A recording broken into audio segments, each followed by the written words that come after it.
Okay, ready to go? Yep. Okay. I'll call the meeting to order.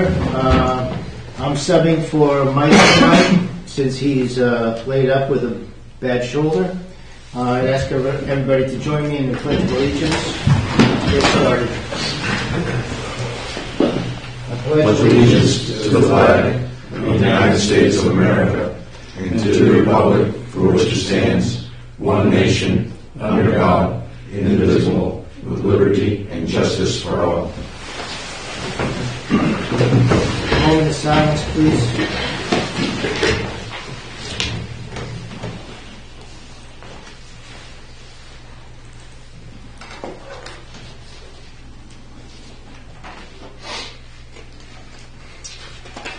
Okay, we'll get started. We're going to do it basically like we did the last time.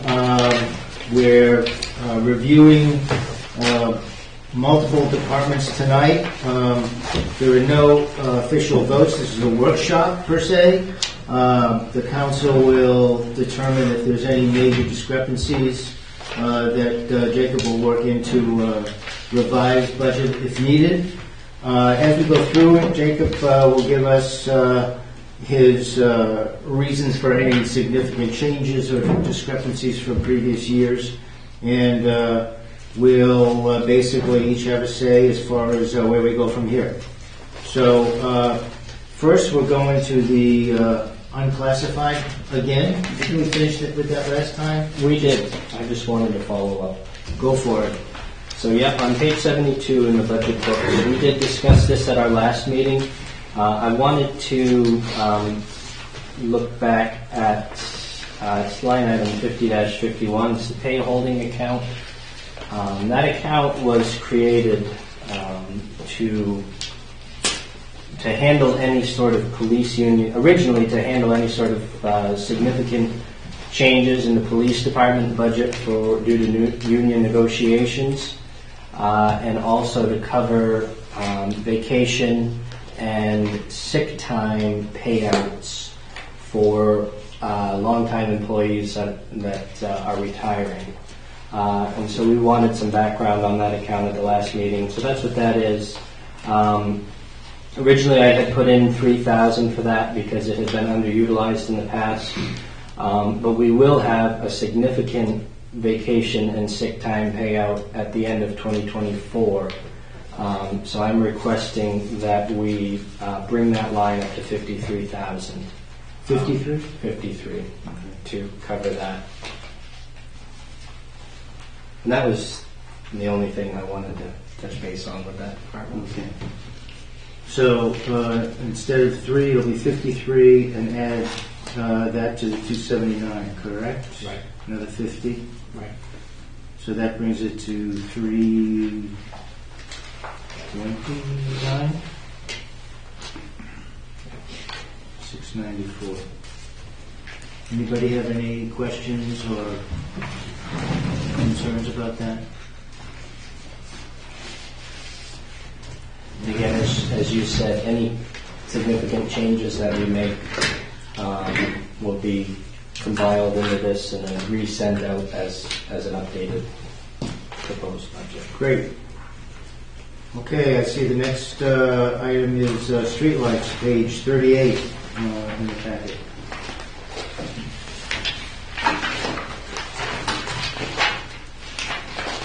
Actually, it's 36 in the packet. 36. Yep.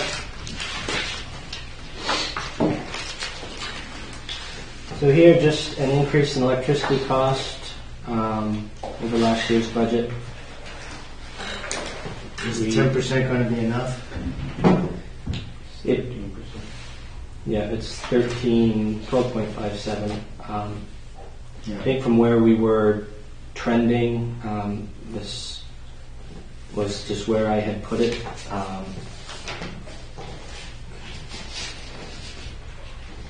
Our streetlights aren't, my understanding, they're not in the energy cooperative that we belong to, so they can be more difficult to budget for. But, Okay. So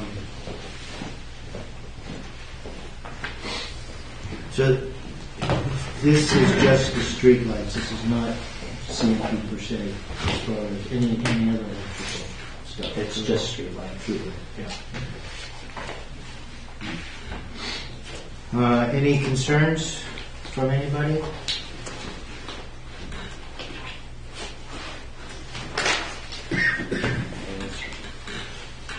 Moving right along. Highway, page 40.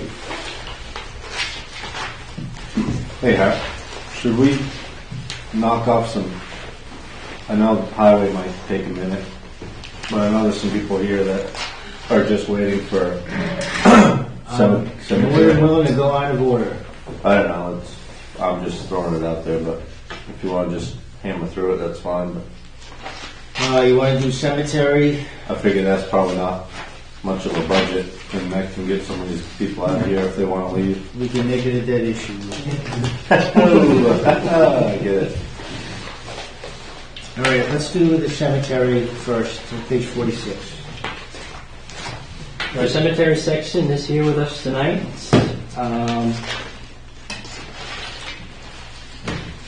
Not any huge changes. There was an increase to general supplies and also to gasoline.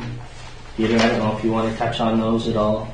The weather, rain, then sun, grass mows, right? And it was just an expense that comes up almost every year, depending, and it hasn't been a dry year. No, it hasn't. And Sure. we do mow 4 cemeteries, not the 5th one yet. So it was just constantly mowing. Yeah, this year you kind of went from one to the next, didn't you? Yeah. Yeah.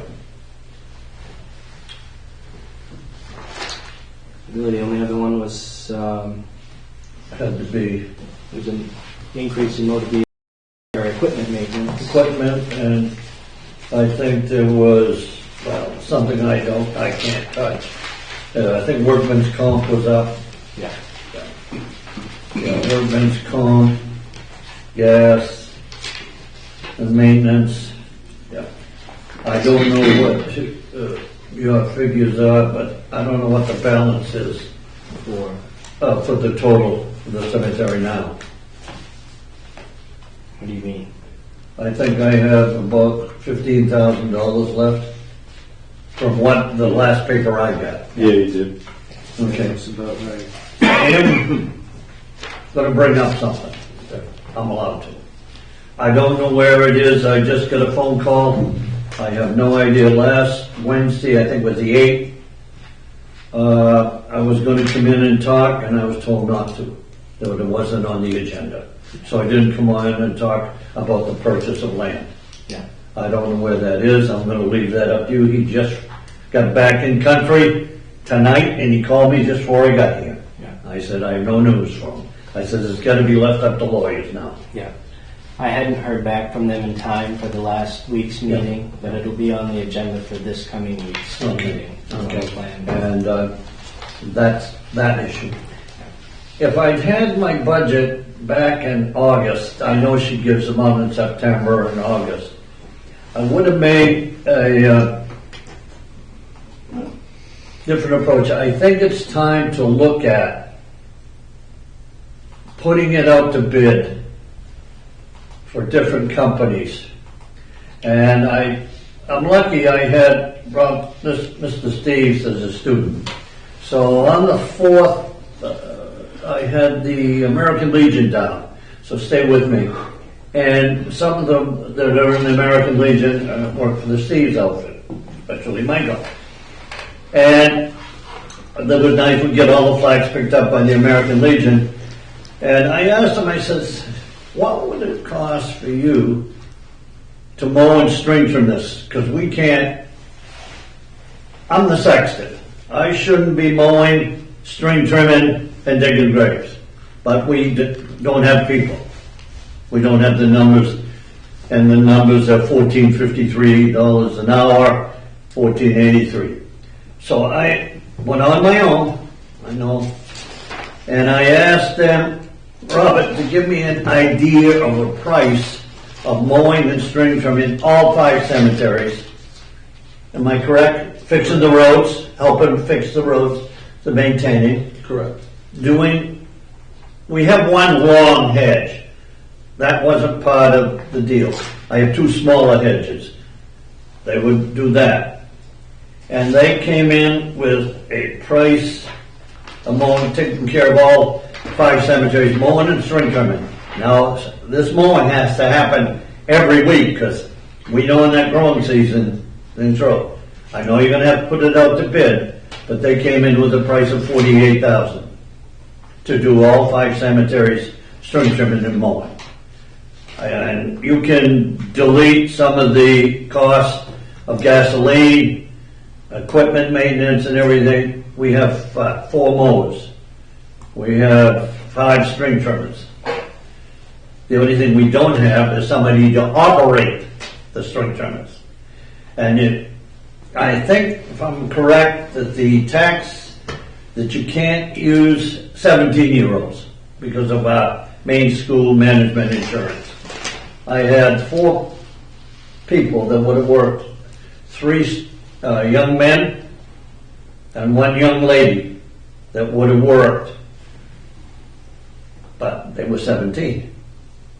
And if you have an 86, I'm 77, and I have another one, the youngest one, 73. I had another one that was 64, but he has been in and out. Now he's got another job that he can't do. But string trimming, your parks always have to look nice when people come to town. They look at the parks, the schools, and I will tell you, they look at the cemeteries. And we have kept for 16 years and we're looking fairly good. So, advice? Do you want to contract that all out, possibly? Is your goal? I would think the town should look at it for mowing and string trimming, because you can't find anybody to do the string trimming. You can't. Who's going to walk up and down those long aisles? And it takes forever. And you got to do it every week. Now you throw in 3 funerals. Can't work at the big one, plus the sexton can be around. You would need to subcontract it out, and you would have to hire a sexton. The sexton's job would be just exactly what it says, sexton. The Rolling Thunder has had, I think it was Stetson, it gave a list. Didn't say mow, didn't say string trimming, didn't say dig and grave. It says keeping the book straight and planning funerals and selling lots. Now, my wife asked me just before I left, would you stay, Peter, if you could just be sexton? There's no guarantees in life. Well, there is. Both of them are down the cemetery. Your taxes bury you, and you're buried. Those are the 2 things that you can count. And I told her, I said, yeah, I would stay, but I can't guarantee it. And so, yeah, my advice would be to look at bidding it out, and I'm trying, you can correct me if I'm wrong, I think you got the Detroit. Correct. They do all Detroit cemeteries. Plus you do the whole town except Manson Park. We have not done the Detroit cemeteries yet. We just found out yesterday that we got awarded that contract for all of the town of Detroit, as well as what we already do for the town of Pittsfield. So So if we contracted that out, what would that do to your part-time budget? Would my you- part-time budget would would you probably knock off 30. Taking a guess, because I don't have what you have in front of you. I don't know what you have for the total of salaries. Part-time budget's 49,700.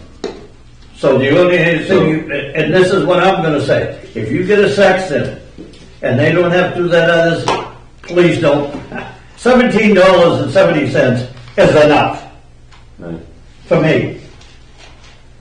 That's plenty. That may not be for someone you hire, but for me, that would be comfortable. That's more than enough. All we would have for part-time help is a sexton and Sexton. nobody else. Well, no, the sexton would be the only one, and then I would come, the town used to dig all full graves. For 16 years, they've done it. This year they didn't. So the sexton would have to find Dave Barton, who digs them by hand, $450. They get the money. When the town digs a grave, the town gets the money. Okay, simple as that.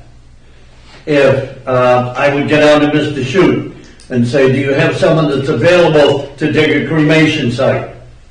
Cremation site's $200. Town gets that. If I have to get Dave Barton to do it, he makes it $200. Funeral directors, I know I'm going on. Funeral directors pay the person or whomever digs it.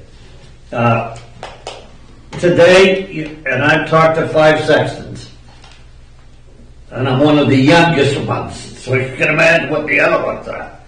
They don't do half of what I did, and I'm going to brag. I am going. I'll work in May before Memorial Day, 60 hours. And I'll put down about 20 or 30. But it has to be done. People want their good loved ones taken care of. We do now today have more direct cremations. No funeral directors. That becomes a little bit of a hassle today. But your sexton can handle it. So what I'm saying is you can save some money, I think, by putting it out. Heather? I was just gonna ask Peter if he could work with Jacob to put together an RFP so that we can look at that. It doesn't sound like it's a huge departure from what the budget already is. I don't think we have time to put it out to bid and time to get anything in concrete, but if we can get some of the work contracted out to alleviate that, the physical demands on the sexton, whether you stay or you decide to retire at the end of the year, if we can do that, it sounds like we can lower some of the costs, or at least some of the labor demand. If we can find some labor, but not all the labor needed. You should be able to It sounds say. like it's kind of like, and maybe all those 17-year-olds will work this year because they'll be 18. Yeah, then they go to McDonald's for $22 an hour, so But they don't get good hands at McDonald's. yeah, but they get freebies. I'm just thinking, I'm sorry, I took I up think too much it of your sounds time. reasonable, and it sounds like it's something that we should pursue. I got a question for the Steves. With you taking on the Detroit cemeteries and the possibility of this as a proposal, what does that do to your staffing, and would you be able to live up to the contract? Yes, we could. We already have 6 people employed under our company, so all it would do would be moving some people around from other job sites that we currently have in lawn, moving them over into the lawn care side of things. We currently already have a 3-man crew doing all of our lawn care currently this year, and to be quite honest, half the week we really didn't need the 3rd guy. So what that would allow us to do is midweek or whenever the work got done enough for the whole crew together, we would separate and split up into two different teams and go take care of the residential stuff once all the commercial contracts are taken care of. Whose equipment would you be using? It's all my equipment. What would we do with ours? That's a good thing. I mean, I keep at least, we have 4. 2 of them in great shape, 2 of them in okay shape. You could do whatever you want. You can put them out to bid or keep them just in case. That's up to you. The 259, I wouldn't get prices on mowers. They have not gone down in price. The new 590 is gonna cost me 11,000, where last year was 7,900. So I said, what about a 570? And that came in at 8,000. I went over to Whittemore's, which I liked them more, that was 5,500 over there. And it has a deck that floats. Yeah. Jason? Do we want to just do like a straw vote of whether or not we want to pursue that and have Jacob and Peter revise this budget to accommodate that change? Or do we, Well, you can't use that number, it would have to go out to bid. I'm not saying that, no, I mean, that's something to be within the ballpark, put 60 grand in there. I don't, like, you can have a rough idea of what you're gonna have. We don't go out to bid for everything we think we're gonna do before budget season. So, well, I mean, I guess we try to, but we do try, yeah. Everybody wanted. I'm just thinking if we have like a last year rough- for everything, so. I'm just wondering if it's even something we want to pursue, and if we do, how we do it. Jacob, how do you feel? Sounds like something we should do, we should pursue. I'm Just, not a fan of subbing it out. I mean, what So- you're not seeing here is working. yeah, you're not seeing workers' comp, and you're not seeing Yeah. FICA, and you're not seeing. Right, there's a lot more labor costs here that aren't reflected in this budget.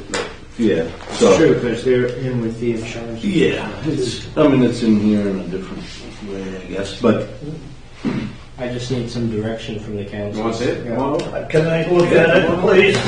I don't know, my biggest concern is like the labor side of things. The labor market isn't gonna be easing very much. It's hard to find part-time help. If they're employing people full-time, they're more likely to be able, a commercial company offering full-time jobs is more likely to be able to find staffing than part-time for the town. It's part-time and seasonal. General. So This one that's you a would very need to- small pool of people that are looking for those kinds of jobs. That one. You could cross yeah, out. I think it's gonna be a wash, really. Absolutely.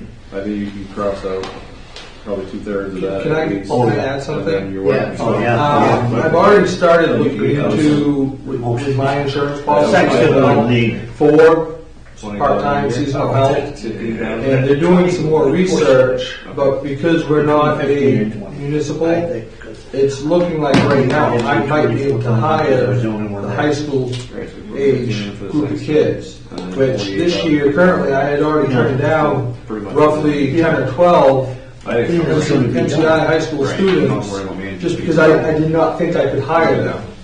So that would also help me make sure that we could keep up on top of all the trimming and everything else that goes along the line of work, so. Some of the restrictions are placed Right. by the actual superintendents that have might to not. sign Right, off on those right. work Yeah. permits, and so conversations with them, and, maybe if they have a good understanding of your safety program and training and stuff like that, it seems like it would be. They almost made it sound like one of the big things that would hold up a municipality versus us is the whole workman's comp and the insurance side of things, where I carry my own insurance, I have my own workman's comp policy, things might be a little bit different. So I currently have my insurance agent looking into that for me more. Okay. I think we want to go that route. I think it's worth at least investigating further. Anybody have any objections? I mean, it's short of taking an actual vote.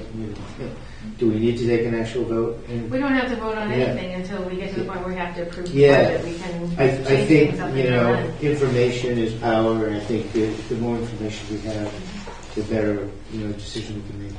Here's my direction, that if it's favorable to contract it out to revise the cemetery budget to reflect that. That's what I would think it would be. Yeah, yeah. That's what I will do. Yeah, I definitely think working with Peter and getting like a scope of work that needs to be done and having that available, because if we're going to do that, we need to put it out for bid anyway, and your input is definitely needed for that, because you're the only one that knows. So, Well, I try. But if you have like the hour records and all that stuff, if you can help Jacob navigate through that, Yes, cash I do. expenses and all Yeah, those I things, do. you know, that would Every help a hour lot. we worked. Do that. Thanks, Peter. Okay. You jumped around to me. Thank you. I can get my sleep. No. Okay? Yep. Permission granted. Huh? Permission granted. Thank you. Stop by and see me sometime. What, yeah, I'm open. I'll come in and say, coffee. Thank you, folks. Thank you. Thank you, guys. Okay. Next. Can I do the same thing for Rick? Yeah, you got us into this, Jason. I know I did. Get us out of here. Sorry, Donnie. Thought that was it, but that was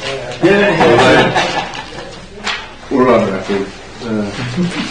It was a mistake. Page 60, recreation. Donnie loves spending time with us. I just figured you could just check me off. Donnie spends a lot of time with us. That means they're keeping me last. That means they're fighting. It's supposed to be proportional, how much money you're asking for or how much time you spend. Believe me, I put my time. We know that. Recreation. Yeah, so- Page 60. Yep. Our recreation director's here tonight. No, really the biggest increases would be electricity and telephones. Our rec director's cell phone is through the old plan that the police department had, which they're trying to get out of, which is very expensive. So that is why that line certainly is quite high. I think Jake had gone through and eliminated some of a few items, such as in the supply line, maintenance line, the contract services line. So, anything you want to? No, I think for the most part, we just kind of maintain what we had last year, right? Going into this next year, so nothing crazy. I think last year we contracted out the CPO for the pool during the summertime. That cost us a little more than was anticipated. He gave us a deal last year. He gave us a deal this year, so that hit a little more than we expected. But and then electricity, like the pumps in the pool house, so that's a little more, a lot more electricity than we anticipated. So those are really the big changes. Just open for discussion. How many kids, in the overall recreation program? How many people were served? I know you had a lot with, skiing and skating. Was a big one too. I've thrown that. I don't have that whole number rolled up. Basketball sign-up's just closed, right? We've got 170 kids signed up. I think fall sports. So we have 170 kids signed up this year. We had 130 signed up last year, right? Fall sports is about the same way. I think we had around 150. I think we were around 200 this year, right? The springtime, we ordered brand new uniforms plus some. I think we ordered 30 extras, and I had to go out and buy 30 more, right, this year because we didn't have enough. Pool was, in talking with Ethan and some of the lifeguards, I don't know if we've seen that many sign-ups for swim lessons before. I think we actually hit capacity. Like we were at the point where we didn't know if we could actually fit another one.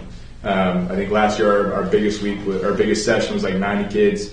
This year we were around 120. The actual roll, a lot of those are duplicated people, right? Sure. Like somebody doing one thing, so to say how many people we're serving in general, I don't know if I can tell you exactly, right? Yeah. But the numbers were going up. oh yeah, it's almost like So participation's up 30%, but your budget is not. So that's good. That's a good number. I think we've hired another, like Emily Corbett, another assistant, and she's been great, right? So she takes on a lot of that, like additional stuff, and then there's rec, so it's volunteers, right? So it keeps it floating. So So looking at the initial budget for personnel services is 75,953. Oh, I see. That's the year to date. Okay. I was like, wow, that's a big difference. So this has all the FICA and everything pulled out of it. Are you anticipating that you need more staffing because of increased enrollment? increased staffing would be great, but I don't know if there's anybody to do it. The same problem. Yeah, You can hire because- 17-year-olds. Well, we do. We do. Yeah, I think truly, if I'm being blunt and honest, I think if you want to see the rec program go further than where it is, you need a full-time position, right? You need an office space. Like those are like a town like Dexter, that's what they're rolling with. That's not me, right? I think if you're going to have somebody do that, it's going to be somebody else.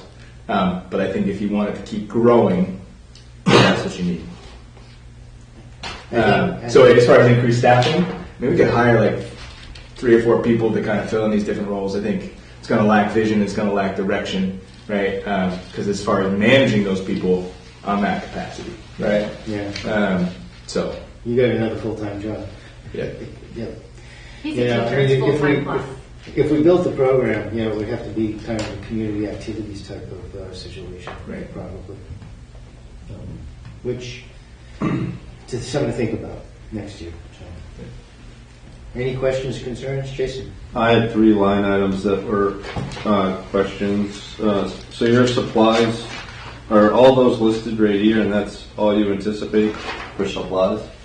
what do you have listed there? I got Pool chemicals, pool supplies, arts and crafts supplies, copy, brochures, skate rink liner, and new program startup. So listen, all we anticipate for supplies is all we anticipate pulling from the budget for supplies. Okay. When I go for like basketball gear, I anticipate pulling that from basketball registrations, Okay. right? Same with like any of our sport programs. So if we need gear or something like that, registration fees would go to pay for that. Okay, so you're good with that line item. Yeah. The second line item was contract services. Yeah. Which if you add the 3 contract services, it's $7,000. You only have 6,400 budgeted, Mm-hmm. so that just doesn't add up. Great. Let's increase it to 7. I'm just letting somebody know like, that's. Yeah. And then the last thing was electrical. We're at 5,600 already, and you're only budgeting 5. Was there I think when we there a spike for some reason? Yeah, I don't know. I genuinely don't know the answer to that. I think when we put that together, we didn't have the actuals yet, and Jacob got those to us. But yeah. I mean, I like that we're closer to the actual. Yeah. I just I'd like to by the end we're going to be well over 5,600. So I'd like to look at the usage for that Yep. and see. Obviously, I'm sure it is the pool house. I don't know what else. Yeah, nothing else would really be pulling. right. Does system like that run a lot more when it's raining and the pool's dirty, or they run all the time? So they're running all summer long, right? They're They're not running right now, though. Right, wintertime Right. they shut down. They're shut off. I mean, You're trying to put in lighting at the park too. Is that going to come out of? Will that be out of rec? yes. Yeah, because I would pull out a Hathorn, right, which would. So I That would be anticipate part that of it, being too. an increase too. Yeah. I think that line item could be bumped up, but Yep. I'll let you guys figure that Good one out. to look at. Yeah. I'll pull the Good one to bill. look at. Yeah, especially if they install those lights like they're trying to do. And, Yeah. anyway, the rest I'm fine. Is the lights a capital improvement plan, or is it coming out of the operating budget this year? It was a Last capital year's capital. improvement. This current year's capital improvement. 2023 capital. Yeah, and they're trying to get that. I think it's Done, in the right? works, Yeah. if not, right? Yeah, it hasn't It's been been done a yet. struggle. I Yeah, know it's that. in there. Yeah. So. Okay, anything else? I have a question, and it's running around in my head hiding. I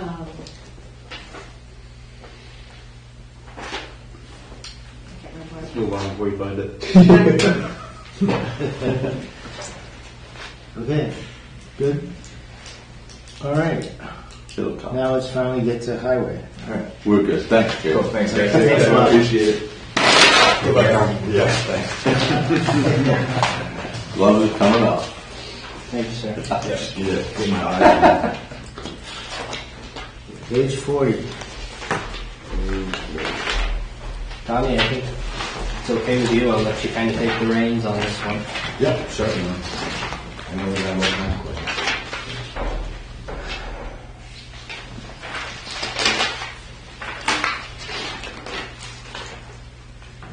So basically, some of the big, I'll do some of the bigger highlights for you guys, so you guys will know where I'm coming from. I did have a few substantial increases to my budget. One of them, obviously, we'll start right at the top, is overtime. If you look at my current expenditure, it's well over that amount that I've asked for this year budget request. We're doing 3 routes this year for plowing. Next year we're going to be doing all 5 routes. One of the things that I know back probably 3 years ago, Steve Vance came in here and threw out a number of $60,000 for overtime. You guys went ballistic. And you said, well, we'll hire more people. Well, with more people, we still have more work. So all of the overtime that we had in this upcoming year was justified overtime. We had a lot of projects paving on the weekend, a lot of Saturday work.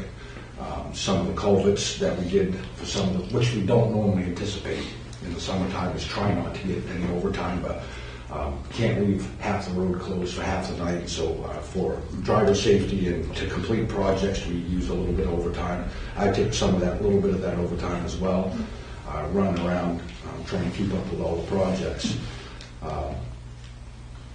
One of the things that I'd like you to consider after talking with my crew is $30,000 is really not going to be enough.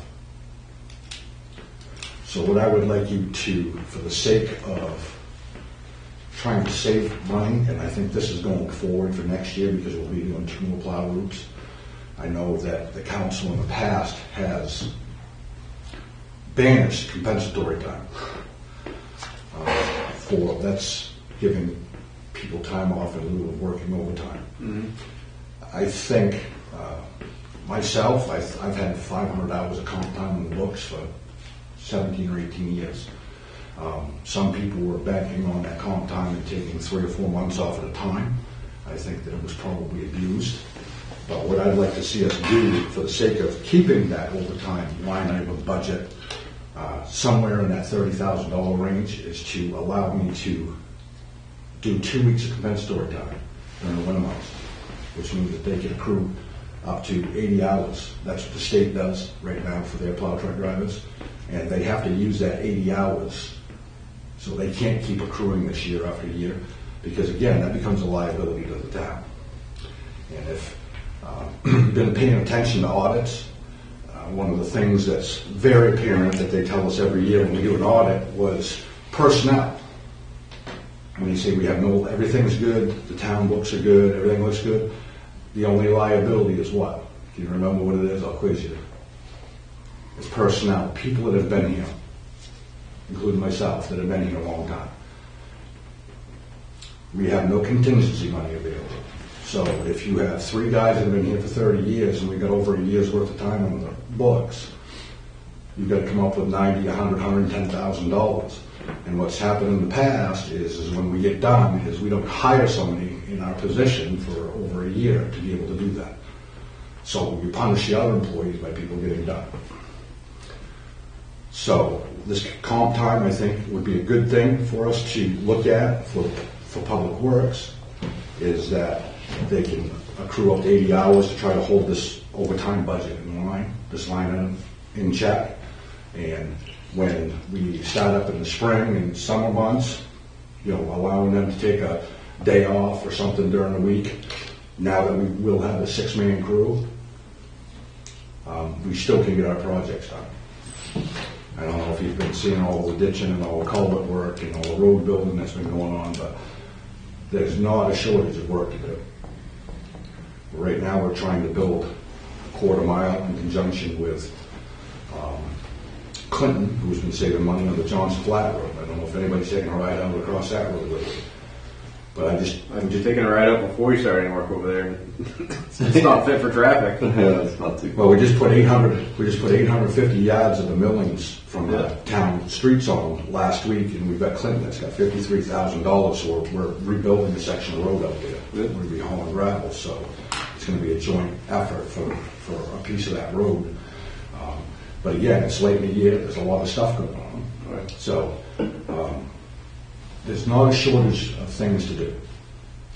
And I'm one of those guys that likes to control my budget, control the line items, and control the money. But I'm just seeing with this overtime, at some period in time, I could keep 2 other guys busy. I could hire 2 more guys. The problem is, again, finding people that won't work for what we're paying. I've got one that notified me today on my vacation that he's done at the end of the week. I got another one that's looking at leaving, so we'll be down to 4. Is that because of pay or just overall benefits? Or? Well, one of them I hired on, a really good guy, worked for the state. He just passed legislation that's going to double his main state retirement. So he says, I'm out. I don't have to work that much. And another one is pay. He wants to go work somewhere else, and I think it's probably a good move on his part. He's looking to better himself. He's been doing a lot of work for us, but so we'll be down to 4, so we'll be looking for 2 more people there. So, but I've got enough work to keep 6, 8, 9, 10 people busy. And keep in mind, it's not just that stuff. It's the trimming the trees. It's setting up voting booths. It's doing all the things that need to get done. Raking your leaves out back. And when we just started a road project, I got to take 2 guys off because we've got 15 other projects going on.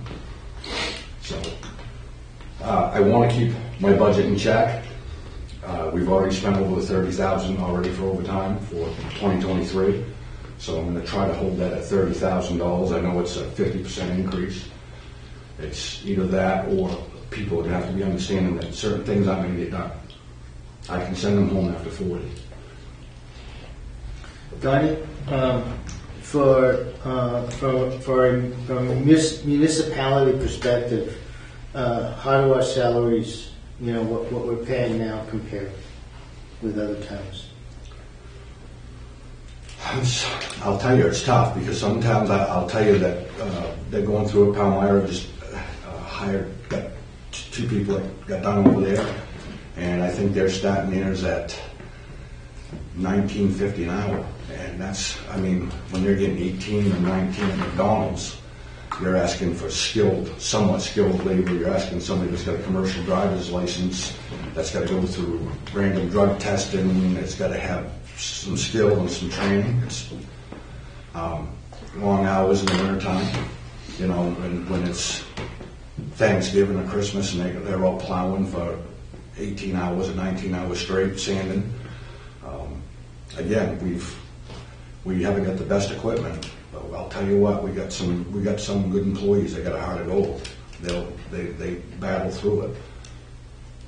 And it's tough. It's tough to find those people to sign on that says that they're going to get up in the middle of the night and they're going to come out and plow for 17 straight hours.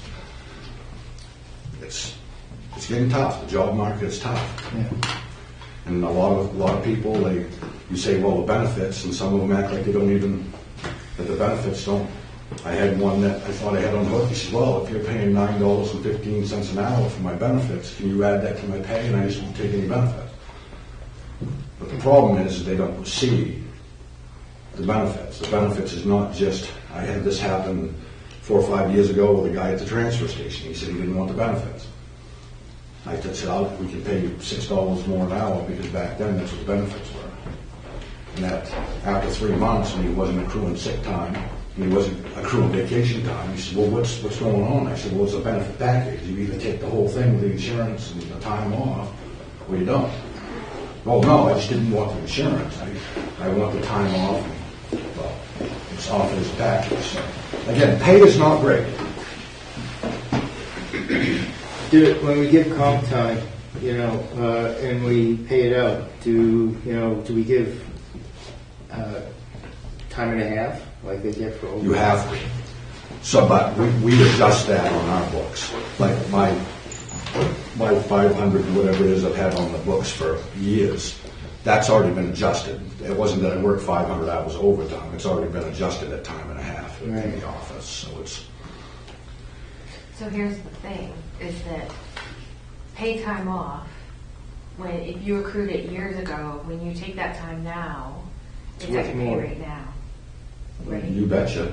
Right. Yeah. And that's So, what you think. It creates, I'm not a huge creates- fan of paid time off. I want people, if they're gonna work overtime, fine. You work the hours, you pay them the hours. I hate overtime. I don't like the overtime. I'd rather us be staffed adequately. If you have more work, I would rather hire another person and have 7 people available for you all the time with all the projects and the plowing. And I feel like it puts us into a deeper hole if we just take that liability of the overtime today and put it into overtime in 2024 when they can use it, because then we're actually paying them more for it.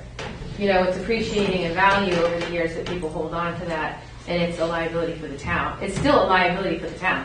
Like, you have that accrued time. You could be like, well, I'm going to take, when you're getting ready to retire, you have all those hours. You can say, okay, well, I'm going to take all my accrued pay time off for the last 8 weeks of my time, and then my actual retirement date is going to be. So you end up paying all that eventually. You're just kicking the can down the road, which is something that we've been trying not to do, is to take care of those bills and take care of those little liabilities as they're occurring. And then the auditors have said that that's a base liability. Do we have the amount that they can carry over cap? I don't know the answer to that. I think For comp time? I think we do, right? Can You can't take unlimited amount of overtime and keep carrying it, can you? Or can you?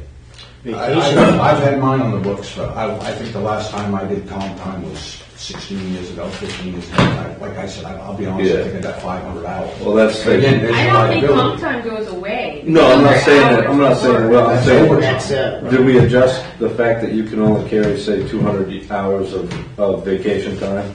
And Well, if you don't use here's it, where the problem lies. When we talked about this many years ago, we had talked about having a contingency account, so when employees were getting done, we could have money there to pay them off versus not hiring somebody, because I had so much time on the books, you're not hiring nobody for a year. You just Never don't- happened. So now you're punishing, and this is the way it's gone. So one of the things that happened, I think it was like 10 years ago, I brought it to one of the councils, said, hey, listen, I'd be willing for you to pay off my comp time if you want me to get it all off the books by a certain amount. And then I think it was the previous chief, they offered, well, we'll pay you at 50%. We'll give you 50% of it. With other towns have done that. I said, you can't do it. That's time I work. It's overtime. You can't pay me half. That's illegal. right.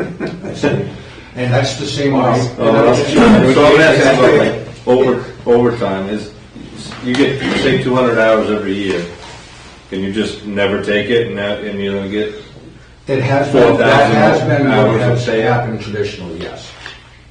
And that's why it became a problem, because a couple of people would do it over a couple of years, the plow seasons, and then they got 600 hours, and then they say, well, I'm gonna take 16 weeks off to go to Venezuela, and I'll be back in 16 weeks when it's cold again. I'm gonna take the whole summer off, and again, you're taking an employee out of my mix, and now I'm down to 1 or 2 guys because they got so much comp time that I ain't got them all summer long, now I ain't getting any work done. But you guys have dug a hole when it comes to those personnel services. It's the same way. I discussed this a while back, that we talked about capping right now in the personnel policy, it caps out at 240 hours That's what I'm saying. for vacation time. And then it caps out at 960 sick hours. Right. Well, the problem with it is I've got 1,700 and some sick hours on the books, and I've also got, same with vacation, that's why I'm on vacation next couple of weeks, I got 3 more coming, and I've already got 18 weeks on the books. So Your payroll company has put that on our pay stub, and whether it's in your personnel policy or not, that's a legal document. So now you have to pay me because, again, you haven't allowed me to take time off, so if I can't take vacation time, So you put in for the time and you denied your request? I have many times been denied. Because again, we're short-handed. How can you take a 4-man crew or a 3-man crew and take one person out of that crew for 7, 8, 9 weeks during the summertime or even in the wintertime? So sick leave accrues to a maximum of 120 days. So Or times 960 eight, hours. Times 8 hours, yeah. So And I've got 960. 1,700 accrued on the books. Yeah, but you can only accrue a Because, maximum of 120 days. correct. So the 960.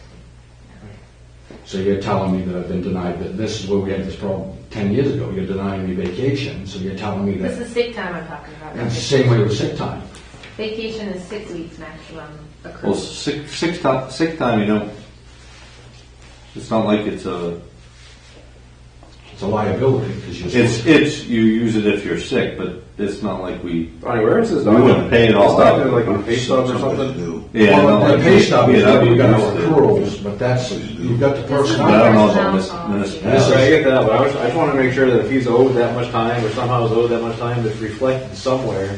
Well, his, There's a breakdown, and that's what I'm trying to say, there's a breakdown in the area, but that's the same as overtime. If you have We need a a payroll law. so the, 80 hours, they got to use it in their budget year. I'm understanding what you're saying. I'm saying for your sake, if there's that much of a discrepancy here, that's something you want to figure out where it's documented, because right now it doesn't seem like your numbers are matching up with the town's numbers. They're Not that not. this has to be a tonight's subject, but maybe. you No, guys- it's not tonight, but I'm just saying, that's how people get exorbitant amount of time, it's just like with the comp time.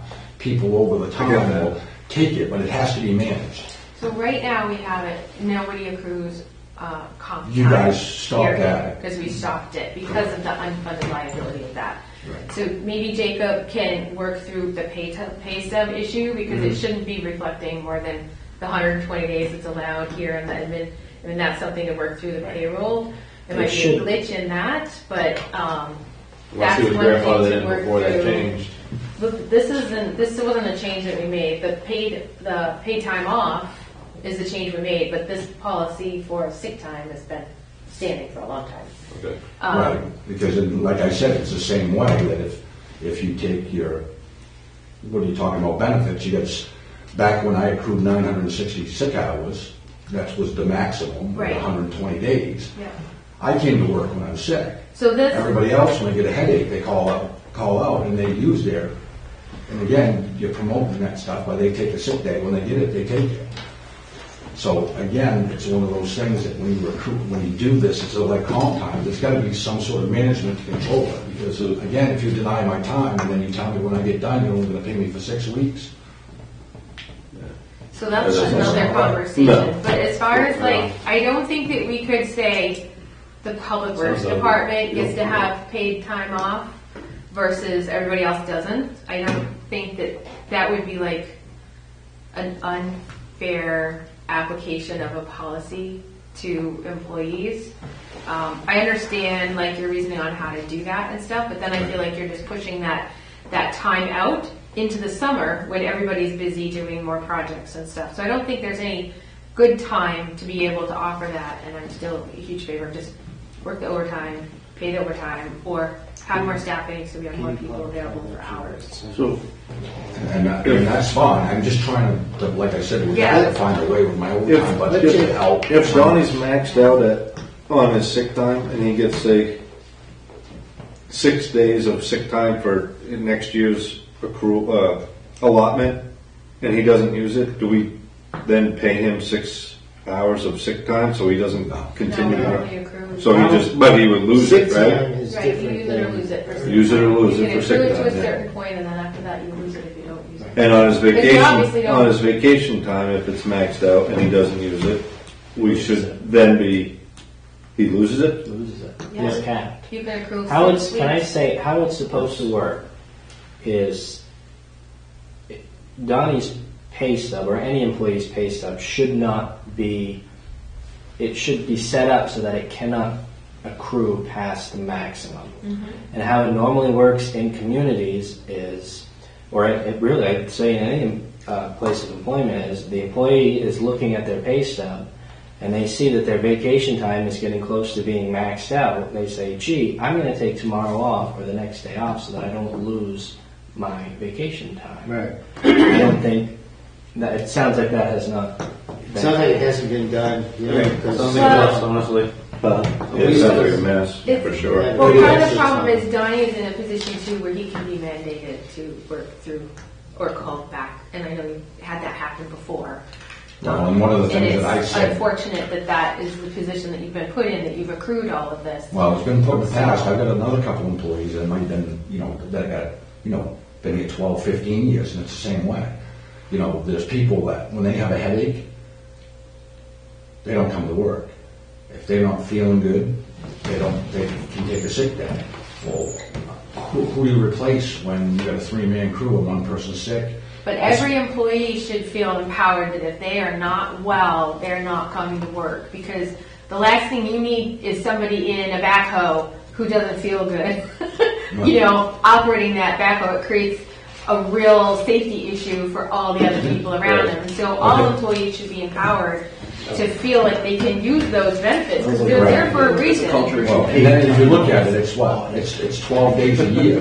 And there are people, again, I don't like this culture, but people who get sick time, they're gonna use them 12 days. They should be able to. If They you use more use than them 3 in 12 a row, days, they end up in a- if you use more than 3 in a row, you need a doctor and So they'll come back then to you've got other work. people that So- show up to work that are healthy, that come to work every day, and the same thing, so you get punished, so they get 12 days off a year because they don't feel good, and then you got other employees that show up. Oh, That's just- It's just the nature of people. This that, is the nature you of know, people. You have to have a policy, and you know people are going to exploit things if they're inclined to do so, no We matter do. what the policy I mean, is. when You my know, even if they didn't get paid, they probably would come and say, like, I don't Right. want to You- work. you at got the this. transfer station, Yeah. we used to have some people that used to do that. I could count on clockwork. There was, when I had 3 other employees, clockwork. Once, so every week I was shorthanded because depending on when they accrued their sick time, I was shorthanded every week because 3 employees knew that month, at some point, that they were gonna call out sick. I could almost call it. I don't feel good this morning. My belly hurts. I'm not coming anywhere. So when you've got small departments like this, it does hurt. So again, the guy when I'm sick, I have no choice. I called out sick one day, my other guy calls out sick. So who goes to work? So should we offer I'm a less sick supervisor, time and higher pay? You know, that's the way it's working. You know, we close the transfer for the day. If people are sick and they can't be staffed, that's the reality of it. If you can't safely staff that, you should feel like you can take your sick time. If you don't feel well and an employee doesn't feel well, they should not have to feel like they have to come into work. I agree. They have, the benefit is there for a reason, and they should be able to use those benefits. Otherwise, why do we even offer them? Right. You know, it's not right that people are pressured, you included, are pressured to come in. And I know it's happened, and I feel that it shouldn't have. Right. But if there does need to be somebody there for supervisory, but if we can't adequately staff a department, then especially in a situation with the transfer station where it has to be staffed for safety, it should close for the day.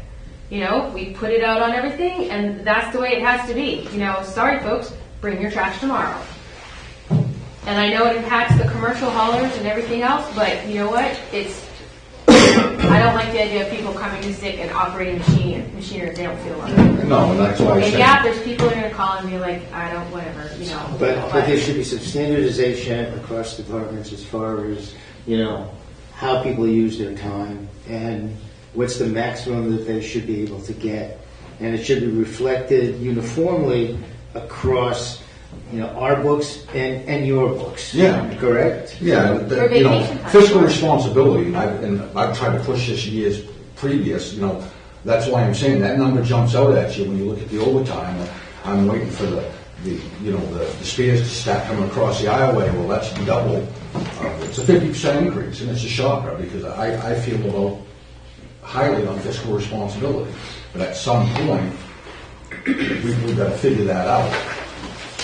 But I know before that we've talked the same thing. Overtime was huge, and we said, geez, you know, we can make people work 40 hours, but what do you do in the wintertime? Do you send, when somebody hits 40 hours and they plow Sunday, Monday, Tuesday, then you've got the crew that's at 40 hours by Wednesday. We don't plow the roads Thursday, Friday, Saturday. Well, if you look back to 2020, overtime was about 25,000. Yeah. It's only been in the last 3 years that it's only been budgeted or actually used around 15,000. We've So cut it, right. is that, the last 3 years, is that an outlier from what it has been previously? Do we know what it was in 2019? It's traditionally been about 25. 25. And with a So full-man this is, crew. well, And, that plus wages have gone up too. So this 30,000, you're not getting as many hours out of that. So the more hours that you're accruing, the more expensive it's becoming. So Right. I guess I don't feel like that's, you did a really good job 21 through 23 and now it's hitting us. You know, Right. staffing is the core of it, right? It is. You said you And had taking on more work. $25,000 for a 4-man crew for overtime. Now you have a 6-man crew, and your overtime hours 30,000. Like, No, 30. Like I said, I this is know you not- guys are doing good work, but I mean, 32 Jesus, I through don't like how October 15th. Well, there's not much this year. This is just to prepare you because probably next year. No, it is that much. It's 32,000 for this year, Correct. and you got a 6-man crew, right? Yeah. That something doesn't line up. Well, I would say our plowing contract's $180,000, right? 108. Next 108, yes. Yeah. So, is your overall budget gone up 108,000 in labor and equipment, fuel, maintenance to cover that extra plowing? Well, he's not taking the whole contract. Range, I got Five out of how many? Oh, actually, they're doing the 2 routes, so. Yeah, he's taking 3. He's taking 1 more route. So you're going to be 5 routes. Does this? So in 24. We're gonna have 5 routes. This is reflecting 3 routes this year. Okay, I got you. For the 2023-24. So 60, Right. so say Next season, you're gonna see it because then we're gonna have 2 more routes. A season or year? Like this is taking us through winter of 22 through December Of next year. Correct. So, granted, most of winter's in Starts hopefully January, but yes, you know, there's some in December. December. Correct. Yeah, I'm with Eric. I think, you know, if we're not paying a plowing contract at all in 2024 going into 2025, right? Right. Then Yeah, this this is, is not that bad. it's not gonna be that And bad. my guess is you need to hire another person January anyway, and in order to take on 2 more routes, you probably need 1 or 2 more people Right. to do that. Say So we're next gonna have 8 November of 24, Not we just get a bad that, snowstorm. They're not gonna cover it, correct? Next They do year. it seasonal, correct? Right, that would be us next year. So basically, say July 1st, okay, We're we are on our own. We're on our own. Correct, okay? So if we get a snowstorm next October, November, December, okay, any 5 routes, it's our responsibility, Correct. okay? But year to date this year, It's 32. 32,000. and we didn't have 5. We had two routes this year, so you didn't plow more this past winter, and you had more people on the books as far as who you had on your staff. Well, you didn't have 6 people. Remember, I haven't had. I'm just saying you've had 2 routes for the past 3 Yeah. years, so Correct. like a $18,000 increase in overtime through October. I just don't see where like nothing's new this year compared to any other year. So what drove it? Like what's the Well, that's the what I'm trying to outlier? get. Like, what drove all the So overtime? your budget was 15,000, or actual 32. What drove that overage? You had all your snowstorms, back to back to back to back to back, and we did more this year with the sand and salting because you had the wintry mix. So we had a busy winter season. So does that show, if you go back to year-to-date actuals of January and February and March, Yeah, is that where we're going to see the overtime tick in hard? As a person That's where the year? it's the hardest. Yeah, and of course you're still going to have some. You're going to have some a little bit in the summer because depending on what it is for road work. But most of it is you're going to see between December 15th and March 15th. So you're going to see the bulk of that. You should see the bulk of that.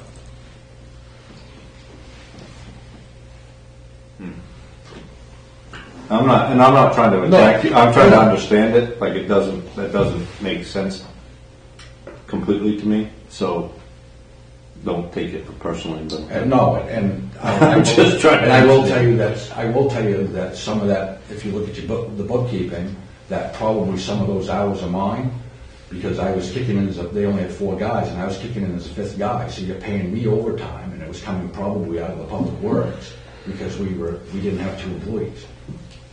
We had a 5th employee, and then we've been to 4 employees, and then now we're at 6, and I'm gonna be losing 2, so we're gonna be back to 4. So somebody's gonna have to kick in. So whether I kick in or I use one of the other guys from another department kicks in, it's gonna go to that public works overtime. It can't come, I can't pay them out plowing the roads from the transfer station budget. Because if you look at my overtime there, it's almost nothing. It wouldn't take 2 storms. I think I've actually used a couple of the guys shoveling out here, shoveling the sidewalks and out front of the building, and shoveling the theater roof, shoveling this roof. You got three guys in the public works, 4 guys that are scared of heights, so I gotta get people from the transfer station who climb the roof after hours to shovel off the roof. That's charged to the public works overtime. It's not charged to the transfer station. So again, Wouldn't that be a theater cost though? Shouldn't that come out of the theater budget? Instead of public works? no, everything comes out of public works. But I mean, if it's the theater, if we had to pay a Traditionally, contractor, it would come out of the theater, so why aren't we paying We're actually hours taking- we're actually for that taking to it. the theater budget? Because if you look at it, I can't remember what G&A roofing cost, but it was pretty expensive. No, I know, but I'm just saying, if we had a contractor do it, those funds would come out of the theater budget. And so if we're having public works provide the labor, those funds should come out of the theater budget to have an accurate accounting of what it costs to maintain that building, just like the hours to clear off this roof, if it needed something done in the winter, that should come out of the public, Well- from this building fund. Do you know what I mean? Otherwise, you don't have an accurate way to know what it costs to maintain your buildings. Well, do you charge, when my guys are downstream trimming for Peter, a day a week? Technically, they should. It's I labor mean, for the when we come in and set up cemetery. voting booths, we don't charge administration upstairs for moving It should come boxes out and of the power. clerk's office Because it for would the be, voting. you see what I mean? It'd be Those are all, overtime. I know it's a nightmare It's a for nightmare. bookkeeping, but I'm saying it's a way of hiding all the other expenses in public works And that's traditionally, instead of having them accurately accounted towards different departments. correct, and that's why I said that same thing. You gotta remember that, is that. I have a question about. And then the other thing too is if there's I want to just put that in there for the overtime too. If we get a snowstorm on a holiday and they're working, they get paid 8 hours at time and a half, plus so if they work 8 hours, they get paid for 20 hours. For 8 Yeah, I hours. guess 2.5 times. Yeah. Pretty much. Wouldn't expect anything less. Yeah, I understand. Right, and that's what I'm saying, but that will cheat that too, so a lot of people don't realize when, No. that's not that, believe me, they don't want to be out on that holiday, No, not at all. no, you're gonna pay them for doing it. Right. That's no problem. Yeah, I don't. I understand that. I'm not But saying that. like I said, we do a lot of things, and I tried to make that pretty apparent last year, is that when you talk about public works, is that you get some of these things where they go, well, this isn't getting done, this isn't getting done. We just spend a half a day, 3/4 of a day shredding, shredding papers, and then we come down half a day or 2 hours in the morning setting up voter booths, and then we gotta tear them all down and put signs. There's a lot of things that the public works guys do, and that's why I say I tell my guys, yes, it's frustrating, but when there's stuff to do, there's nobody else to do it. Yeah. We're pretty versatile. My guys are versatile. They do everything, so sometimes we have to stop everything to go do something else. Yeah, I know you did a lot of heavy lifting around here. Yeah, and library, when they have issues, if they have something that's broken, we go down the door or whatever, so you gotta take 2 guys to go do that project, or try to fix the bathroom. We've done it once or twice in the PD up there. Then we're not plumbers, we're not electricians, but when somebody calls, Your mainers. yeah, we overcome, we go everywhere. And sometimes I stuck up for the guys a couple times last year when they said something just didn't get done. Well, when you get called away 3 different times for something else going on when you're trying to complete a project, Breaks in work are expensive. it does. And I tell them that I will reflect that in my monthly report. We did this stuff, So when they asked that, why didn't that culvert get done, it's because we did these 5 other things. So, on your uniform line, it goes from 1,500 to 2,400. Is that just because you have more guys, or because uniforms are more expensive? I know we increased it last year because like boots and stuff are really expensive. And that's one of the things that, me being the safety coordinator for the town, one of the things that we mandate is that we want to make sure that our guys are safe.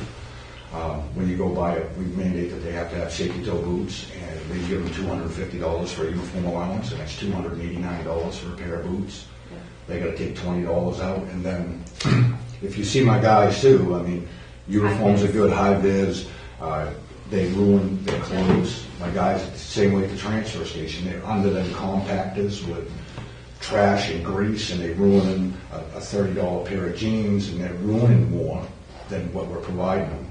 And then when it comes down, it's heartbreaking this year because they try to get 2 years out of a set of boots, and they're ratty. You look at them, and I'm going, guys, you need boots. Well, how am I going to get boots? I'm going to have to take $30 out of my pocket, and I ain't going to be able to get on a uniform, but with clothes. So I figured that from the 250 to 400, I've talked to the shoe place over in Newport, that if we went over and did a package deal for safety toe boots or whatever for the outside working departments, that they would treat us better. We might be able to get them similar style boots for $150. That gives them money to be able to get their visibility, their cold weather gear. I mean, So they haven't been spending it. This year they're only at $760 for expenditures there. So tell them to go get their boots and stuff before the end of the year. well, we've got to make sure that everybody gets theirs first, because it's a lot of $250 per employee. Yes. So Great. we still got a Well, few. yeah, make sure that they're getting Oh yeah, their most definitely. supplies. This is the time and of stuff. year, usually around November is when they give it the first Yeah. of December. Yeah, we signed a warrant. Because last year it recently was- that you guys got stuff. 904 was spent, the year before was 662, but I know you said you only had, 4 guys those 2 years, this year you've got 6, so, yeah. All right, so is 2,400 enough? I think it's enough because, like I said, I think if we go over, I've already gone over to the shoe store over there. I think that if we get, I think there's like 12 employees altogether. If we did 12, he can work a deal where we can get decent boots for, so they'll still be able to get some uniforms. Gasoline was your other line item that was up more than 10%, 32,000, and that's just reflecting of running more trucks, more flowers. Yep, more trucks. Diesel up a little bit. Motor vehicle maintenance. If you look at my expenditure budget, motor vehicle maintenance, things aren't cheap anymore. I'm getting really, really nervous. One of the guys that's been Dave, who's been doing a lot of the mechanic work. We don't have quote unquote a mechanic. He's been very good to us up there. He's going to be one of the ones that's leaving. And trying to find parts. Good luck. And when we find parts, they are ridiculous. I was told that $8.4 billion worth of auto parts were bought by the U.S. government before the strike, which is taking a lot of parts off the shelves. And oh well, for the rest of us. So we don't have a mechanic. We got older equipment that's going to need to be maintained. And then if we get anything that's new, guess what? We can't work on it anyway. So if it goes back to whoever we buy the truck from for warranty stuff, hopefully most of it's warranty stuff. If not, you're looking at $300 an hour for a diesel mechanic. And I think we're at, I got that budget at 40. I think we're at 40, 45. So have you ever looked at a model? This is going so well, right? I gotta throw a wrench in it. Have we ever looked at a model more like what the cemetery is going to do? You know, like the town of Herman has 2 public works employees in the whole town. They sub everything out, and I would say their tax rate, their mill rate is a lot lower than ours. Right? So I'm not saying it's because of that, but I'm saying I think it's a model that as we start talking about the age of the equipment, sick time for employees, workman's comp, the rising costs, external diesel mechanics. We talk about all these things that are discouraging me from wanting to sign this budget. Because, like, are we really doing what makes sense? Or should we be taking a step back at what we're doing? And Well, saying, hey, and one of the things is we shot ourselves in the foot a while back.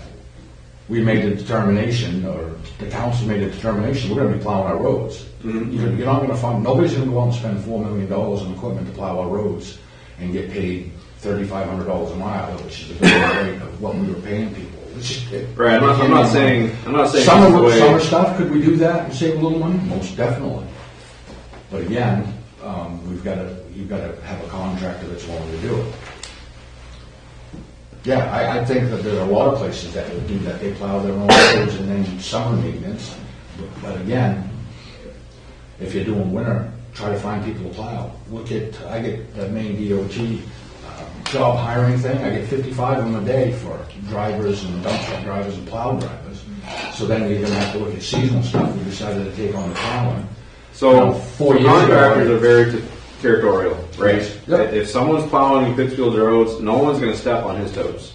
Yep. If someone's plowing Herman's roads, no one's going to step on his toes. Until someone steps down, no one steps up, right? Just like deer, we shoot the biggest buck, another big buck walks into this territory, right? Right. So, in my opinion, you're not really going to understand that market until you open it up. You know, and I'm not saying we're going to plow our roads. We're not. I'm just saying we just got to have an open view because there's a lot of things here. It's like, dude, it's so discouraging to hear you talk about the rising costs and this is so bad. It's like, well, we have options, right? There's other things we can do. Well, again, what's the better option, right? Are we looking at that holistically? What's the better option? Put an RFP out there. Put an RFP out there. Wants to plow roads. And it's not just that, right? No, it's it's culverts and yeah. it's putting shouldering the roads and things like that. There's no doubt with what we're doing for our summer work. I will tell you, you're not gonna get it any cheaper than we're doing it right now. I mean, Well, that's when you the factor- thing is that we can do that. Before we were contracting plowing. If, like I said 4 years ago, if I was the guy in charge, I'd have told you, don't, let's pay a contractor, whether it be S&G or whoever, to stay in the plowing business. That's not the business you want to get in. Right. I tried to tell the council many moons ago, and I didn't know anything, but you take a truck and plow with it, and then you take a town truck behind it and sand, and you get told that it's cheaper doing it that way. You cannot convince me. There's 2 trucks, 2 drivers, 2 fuel costs, 2 maintenance costs, and for years and years we did that. We had a sand truck follow a plow truck, or I should say, the plow truck following the sand truck. For many years, and said that was a cheap way to do it. You cannot convince me. That's the way we've been doing business. Can we do it cheaper? For summer maintenance, yes. Winter maintenance is very costly. I would say maybe though, like when you factor in all the different benefits, maybe you can't do it any cheaper. Maybe I can sub it out to the Steves for just as cheap. I don't know. Like I said, if you want to put an RFP I'm just saying it's a conversation that should be had, and if you don't have it, you're not really doing the town justice. Okay. So, If you put an RFP out, I know Heartland's, they just took over and plowing all their roads because they had a contractor that couldn't do the roads. I know that the guy that's doing Clinton's roads, this is the last year, Drew, he's done. There's nobody doing plowing. It's a thankless job. It's a middle of the night thing. Nobody wants to be out there when it's slippery and it's cold. So it's not something that we would look to put out for next year anyway, because we have, like for this year it's too late anyway, and then for this next budget season, half of the year is already covered by the S&B contract that we have. It would only be like October, November, December. So I think we should put a pin in that conversation and try and figure out if that's something we want to do later on, and find discrete pockets of, maybe look at contracting overall and find discrete pockets of work that we could bid out. Because maybe we find somebody to do the sanding, that alleviates time. Or maybe we contract somebody to do all the shoveling and all those little things that you have to pull guys out to do. Keep the guys in the trucks and just in the trucks instead of all the little bits. What is going to make sense to do that? What can we find a contractor willing to do? Like, you could probably find a landscape person that will shovel the walkways around the buildings and clear the doors and those kinds of things, because it's very much things that they would do for smaller commercial companies. But finding more people that have all the equipment and being able to do the plowing, I think it'll be very good. And again, like I said, a lot of towns are doing it. They haven't had time getting seasonal people just to do the snow plowing, and they contract out to They put out an RFP for the summer road work, for the grading, the gravel. To be realistic, I mean, Snowman's we're renting his grader. He spent $400,000 on the grader. We're renting it to grade our roads.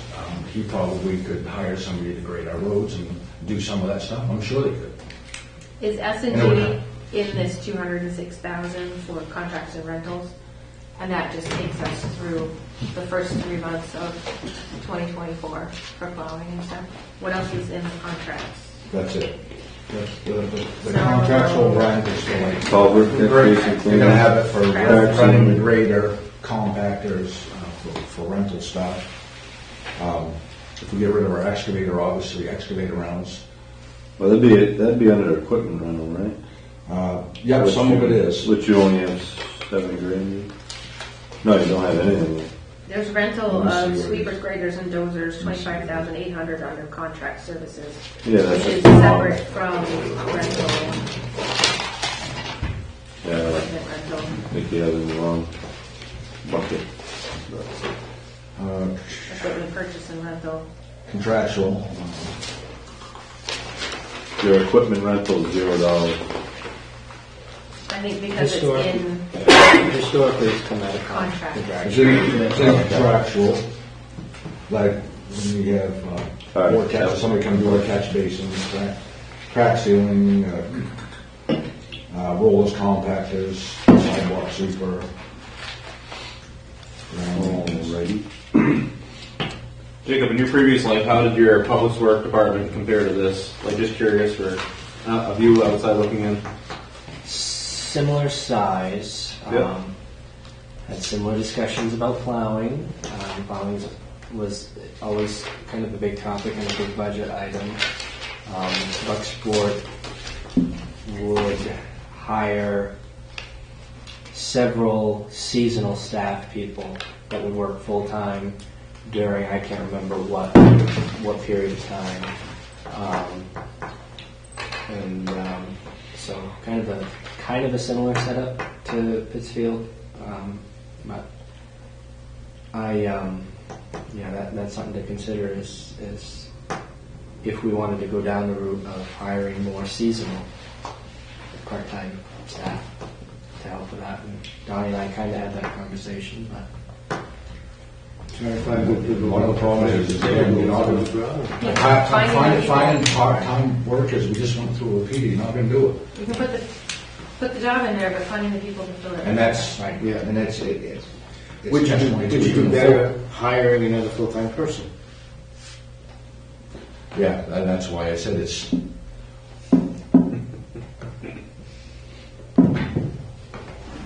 Well, he needs to fill 6 positions now. You only got 4. Well, So you gotta fill the positions you got. it's going to be problematic. It's always going to be that way. There's nothing that we're going to do about it. It's a job market. Yeah, it's a pay. It's not just that, but it's also job market. Pay and this type of job. Is that where your regular 2.7 is hiring another guy on your regular pay? What's that? You get a 2.7 increase on regular pay. Is that what you're doing? Hiring another person? that's the cost of living. I think that was the Cost of living. living. Huh? Cost of living increase. There's Because you're still about 80,000. You haven't spent 80,000 less than what you're budgeting for next year.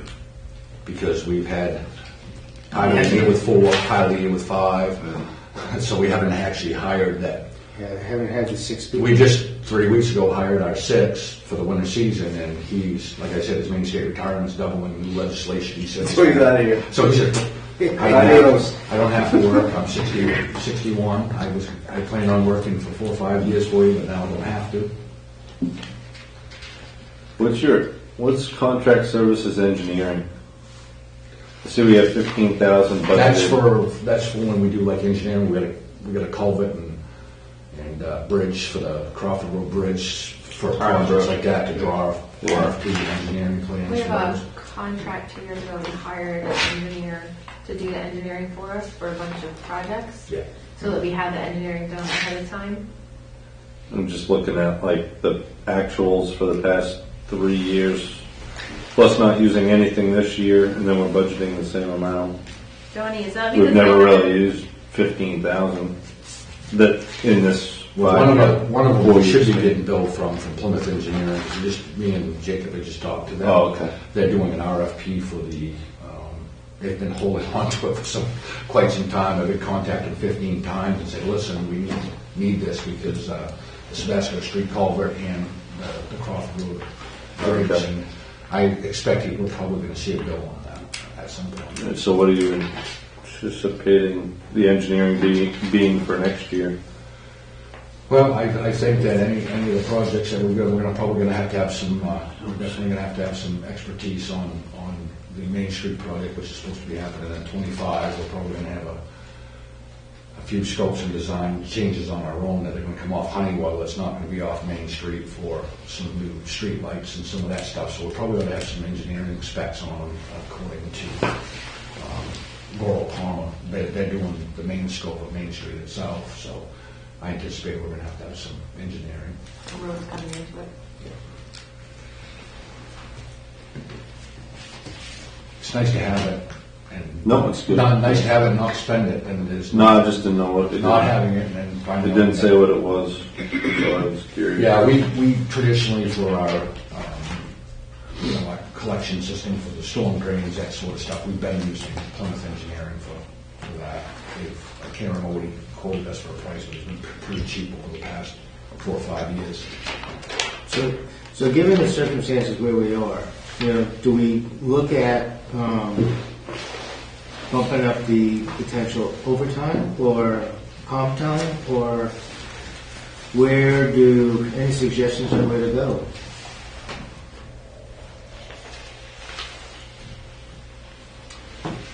Well, I mean, I like to think if you were fully staffed, you would have less overtime trend than you did this year. Well, what's the likelihood, though? The I think problem is well, If you're overtime in the budgeting for it, I winter. think you got to budget for it both ways. You can't budget worst case scenario both No, directions. you Well, can't. see, I can eliminate some of the stuff if I get guys at 40. I've been doing that quite a bit as of late. Some of the projects I've been sending when they get in that 40, I've been sending them all. Right. You can kind of do that, but in the winter, it's unpredictable. You can't say, No, well, I'm not. you know, No. and that makes it tough because then some of the guys say, well, you want me to come out in the middle of the night and then on Wednesday. But I've also, one of the things that in the past was that they figured that they were guaranteed their 40. I've had a few of the employees that get a little upset with me last year because we do the on-call pay, which that comes out of that overtime budget too. What's So when they're on-call pay? they get $10 a day to be whoever's on call, and then the other one gets $5 that's on backup for that week from starting next week until the 1st of April. Okay. So they're not out, So that's, 2 guys ain't out drinking No, beer right. down the house and saying, oh, we're gonna go out and plow snow, so. Or wherever they, you know what I mean? Yeah. No, I do. I mean, this- $10 won't buy you many beers. But, a couple of times, last winter, I had a couple of grumble at me because I sent them home and they were like, I said, well, we plowed Sunday, we plowed into Monday morning, into Tuesday, whatever, and they had 40 hours before it even hit Wednesday. But they're not gonna stand there and stare out the window for the next 2 days after a storm either.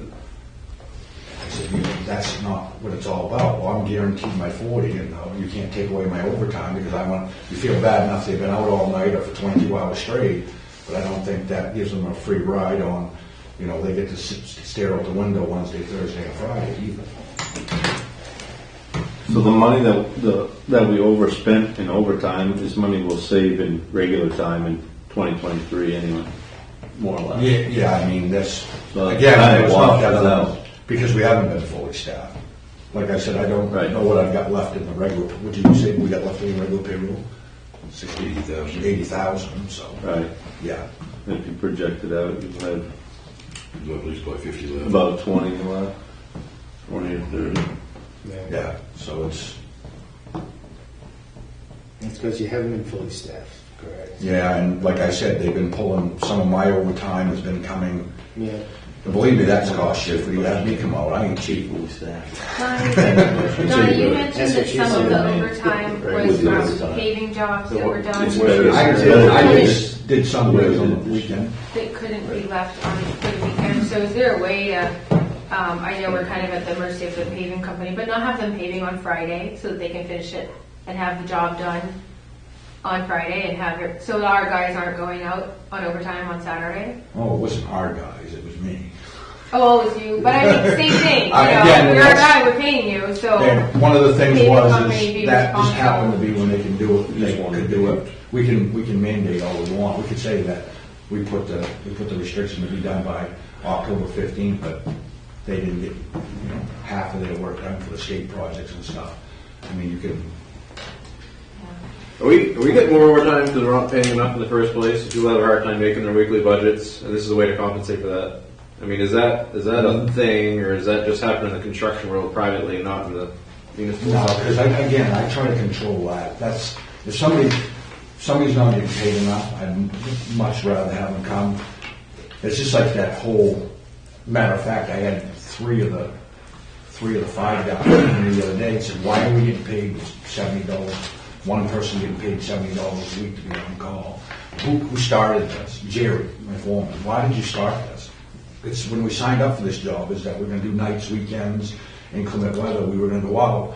Why are we wasting $70 a week on one and $35 on another guy to be on call? That's part of our job.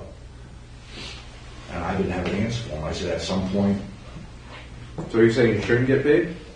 to be on call, that's part of their job.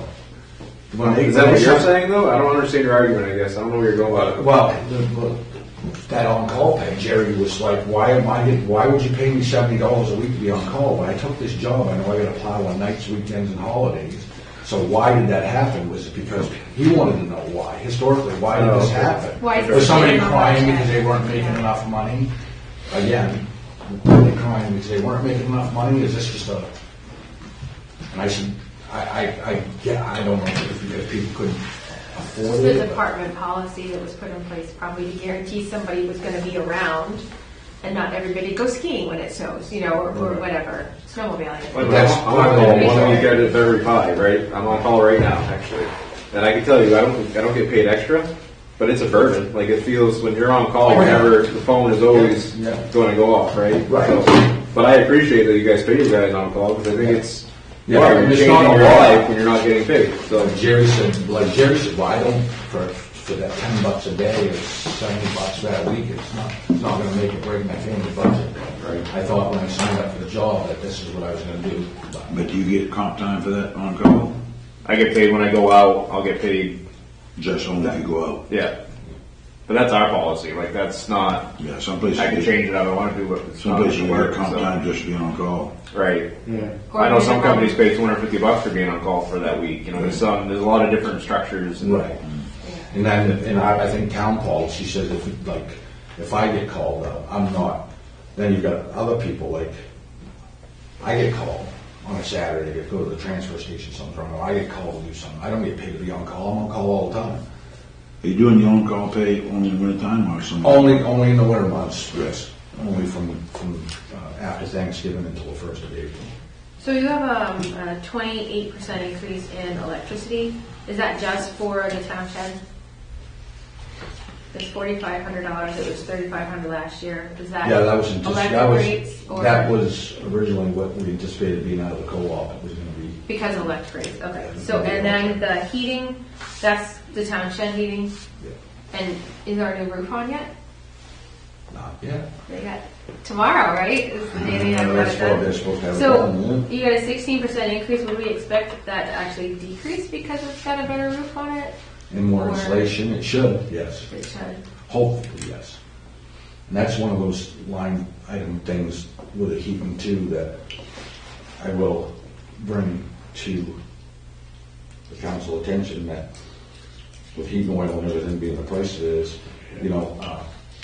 department heads being a little bit more frugal when it comes to the winter months.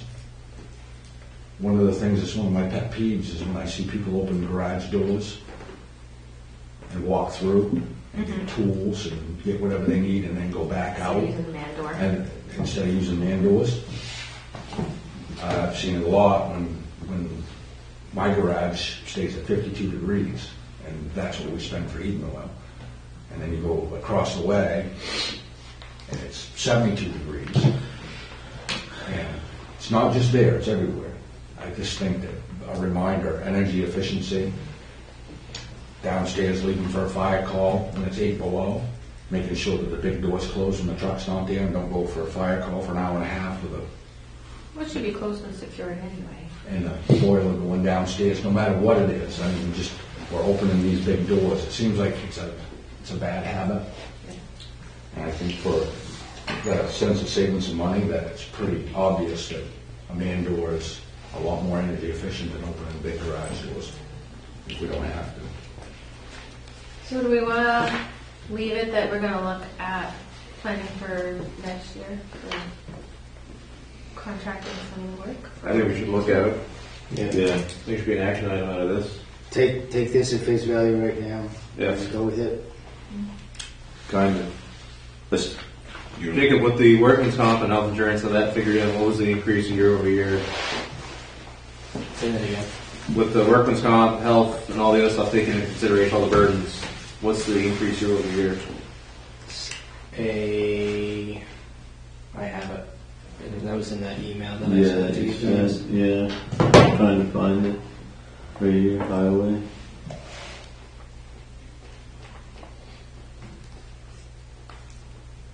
Somewhere.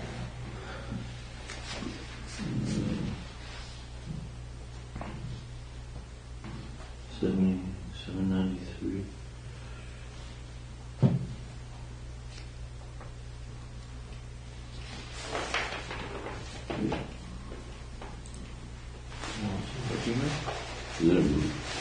Huh? That's one from yesterday? One It's very from. tiny on my phone. I know mine too. Year to date. Budget.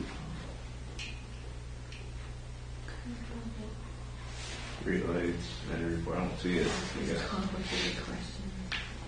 We budgeted what? The 734. 734,000.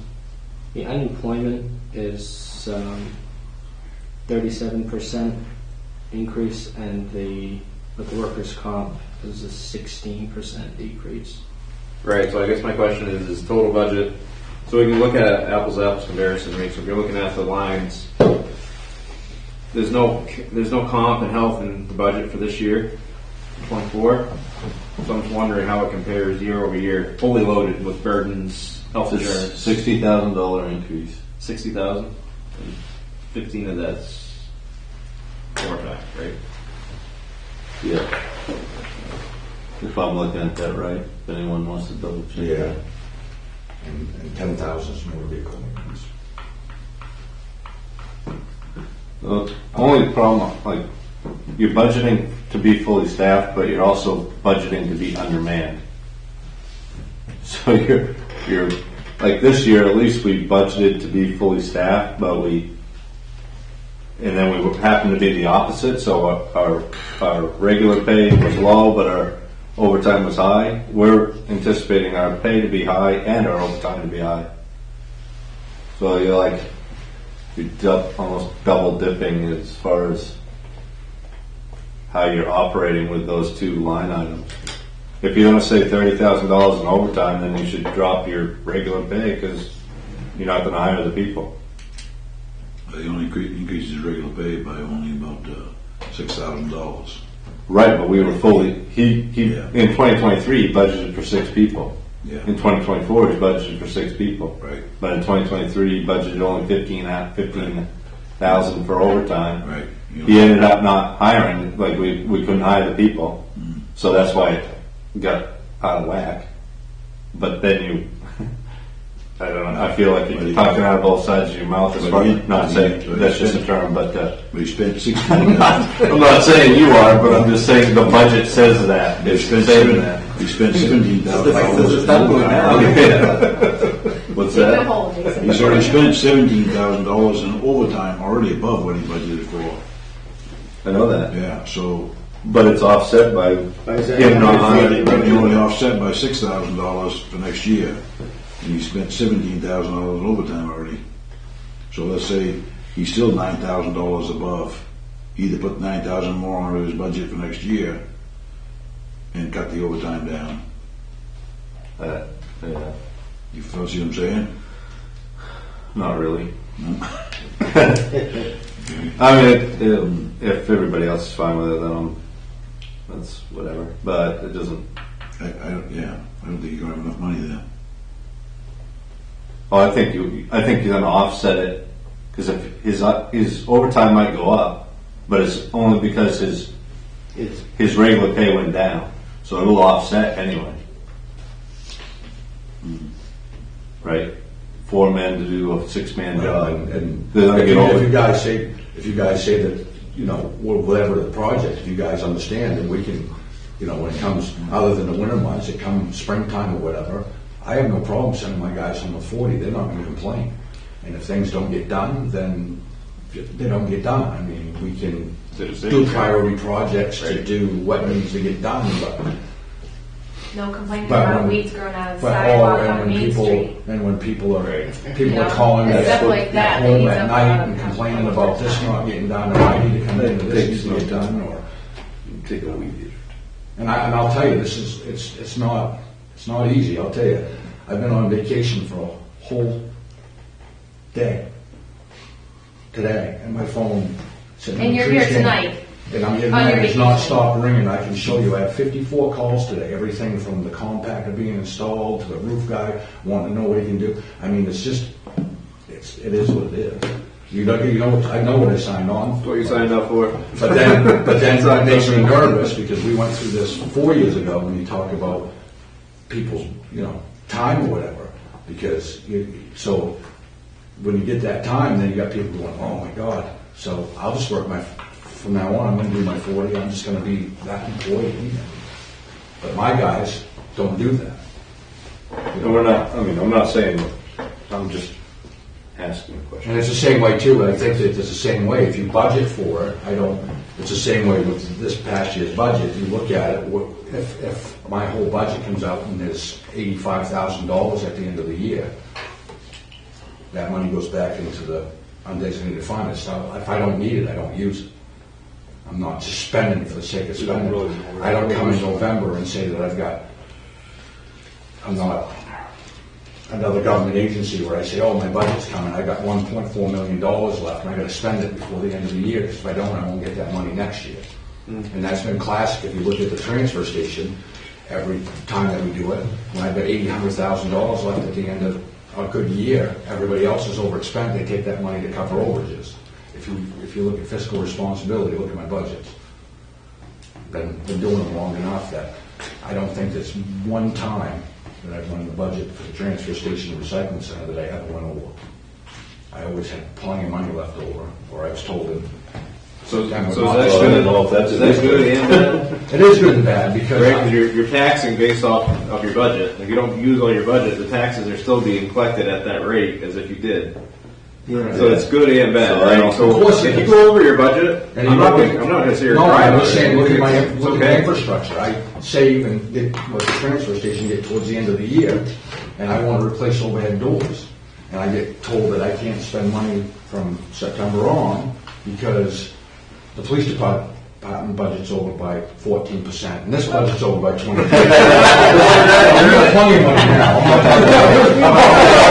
We're doing pretty good. So then I get punished because I'm not, and you come up and you look and you go, geez, my God, that door's going to, well, I was going to have it replaced the last 12 years on my operating budget, and now it becomes a capital item because Do you have pins, Tony? I do. Okay. So I know when it's Christmas time and one kid wants new K2 skis and one wants a new four-wheeler and one wants a new house and all we're doing is prioritizing and trying to get everyone as happy as possible. Right? And it's not like it's all coming out of your hide and we're all going to give it to Vinny because that's not the way it's going to work, right? But And that's why I That's a good said, example. creative budgeting, you know what I mean? And that's one of the things that I try to do that same thing with a line item, is try to make it real. And I'll tell you, if we're doing line item budgets, I just believe that again, it's fiscal responsibility. That's why we go line by line. Don't do your budgeting by saying, oh, it's just, I don't really need 8,000 for Well, and that's general why- supplies. But That's why Jay asked about the engineering services, right? I mean, that's a perfect example of that. If you're gonna Right. put 15,000 in that line, what do we plan on using that for? Because we haven't historically used it. Right. So it's, I don't know, I think we're good on this. Can we? Yeah. Yeah, I mean, like I said, I try to be as conservative in that. So, Jason, would you feel better if the overtime was reduced back to 15,000 because the payroll for 2024 is for 6 full-time people, right?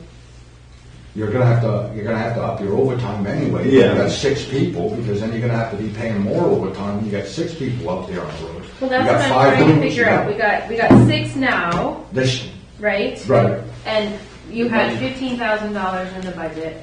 You've used more than that, but even if you if you add up all the labor that's been paid out, but it doesn't include the part-time.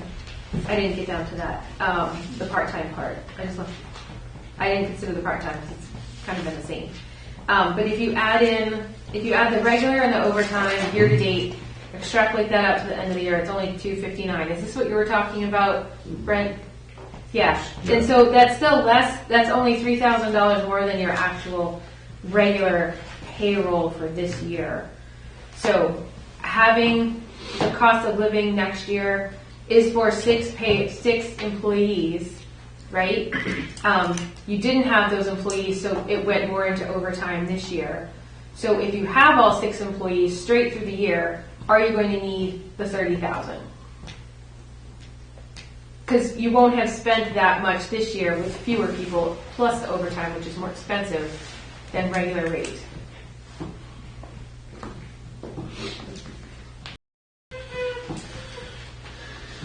That's the big question, is like, how do you predict overtime? It's not scheduled time. I know. So and do we want to budget I can on tell you- the I can safe tell you side and one say thing we for have sure. 6 employees and we will likely have big storms and need overtime, even with 6 employees? Or do we hope we don't need it and have a shortfall in the overtime budget for next year in Public Works? That's what we did this year. That's the I question. can tell you. And here one we thing. are, we're double what we budgeted because we're like, oh, Right. we don't need it because we went from 25 to 15 to 14. Let's just put 15 in. We don't need it, and now we're at double that. So do we want to go back and do that again, or do we want to plan for both contingencies, having fully staffed and being able to pay the overtime out of the budget as it stands?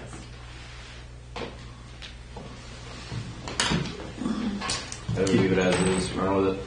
If you have your 6 employees plowing snow, you break it up and say 3 guys are on days, 3 guys are on nights, you're not paying overtime? That's kind of what I was getting at earlier, Brent, about looking at the year-to-date actuals, like January, February, March, and so we could see how much of that was accrued overtime on those 3 months to see how much we could allocate to plowing, like to understand how much the overtime was plowing then, just to give us an idea, not just a measuring stick. You know what I mean? I know what you're saying. You have your crews, 4 days on, the next crew's 3 days on, so you're always trying to limit overtime, or is it Right. 7 days a week for everyone, right? And I don't know. the scope of things, guys, this is what I'm talking about. This is even if you got 6 guys, okay? You got even if we're doing the 3 plow routes, you still got all the sidewalks that need to get done. You've got McCaddy Road, you've got all the town facilities, you've got Main Street, you've got hauled snow. I think we just leave it. I mean, we've And done. clearing after. Well, one of the things that used to be a big thing in contingency was this pile of snow out back, and everybody complained there's 4 parking spots. Well, if we're out plowing snow, that pile's there, and it's there a week, or the one that's on Main Street, then you've got businesses complaining there's a pile of snow taking up 3 parking spots. You can't do it, first of all, you can't do it during the day, Can't most be of the time. everywhere. Yeah. And then we do it nighttime, so you ain't got the traffic for safety. I mean, there is a lot of the scope of the work, but again, I can eliminate a lot. I can eliminate my part of that overtime. I just won't. When I get 40 hours for the transfer station, then don't call me for the public works. Oh, we'll just make you salary. He didn't actually say that. Take that off of there. For the record, I am. See, that's what I'm saying, right? We've had that conversation. I mean, listen, Jacob has been, we've actually discussed it. The one, Go on, I was kidding. no, the one, Me and Jacob have actually talked I about it. just want to move on to the next thing. We've actually talked about it. But I will tell you that when it goes salary, it doesn't mean salary for 87 hours a week. No, I was just kidding. No, it doesn't. I got one question before we get this done. Yeah, I've never been on salary one, I'll tell you that. I don't think anybody has, but When you guys have to go, say today an employee says, I can leave at 1 to go to Douglas Point. yep. What does he do for pay from 1 on?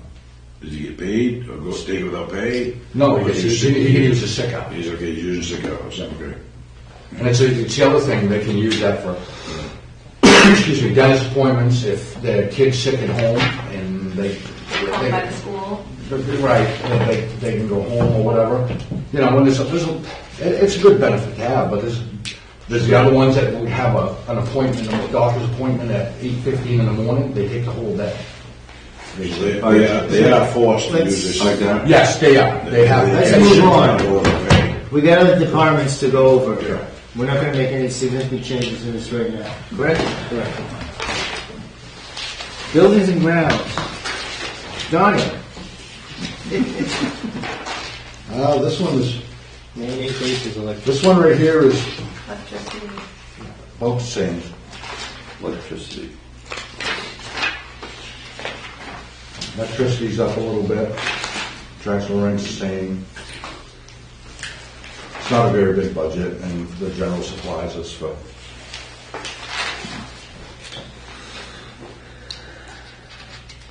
One thing that we kicked around in prior discussions was having an employee in buildings and grounds, not public works per se, but doing all the little things that like pull public works away from like the highway stuff. The voting booths, the squeaky doors, the shoveling, you know, all those kinds of things. Is there any merit to that, like being a part-time position?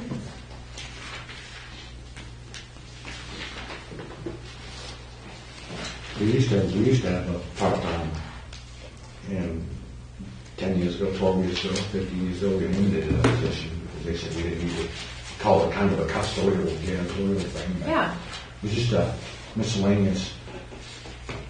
Basically a handyman for the town to fix all the things that, I mean, we have people, like you said before, that have CDLs and trainings and things like that, and they're doing things like putting together voting booths and fixing doors and toilets and, you know, all that kind of stuff. It's like, is that where we want those people with those skills applying their time? Is that the best use of their time? I guess would be the question.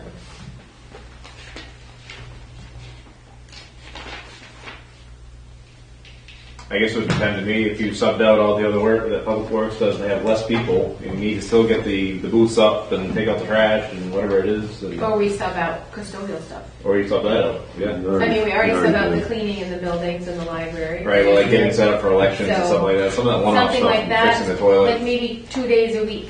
They work 2 days a week.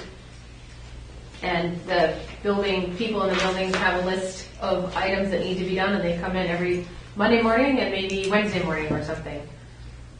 I don't know. Just an idea that would alleviate some of the interruptions in the days for you that wouldn't have to be, that wouldn't have to be, you know, pulling people off of jobs where you need multiple people to do things.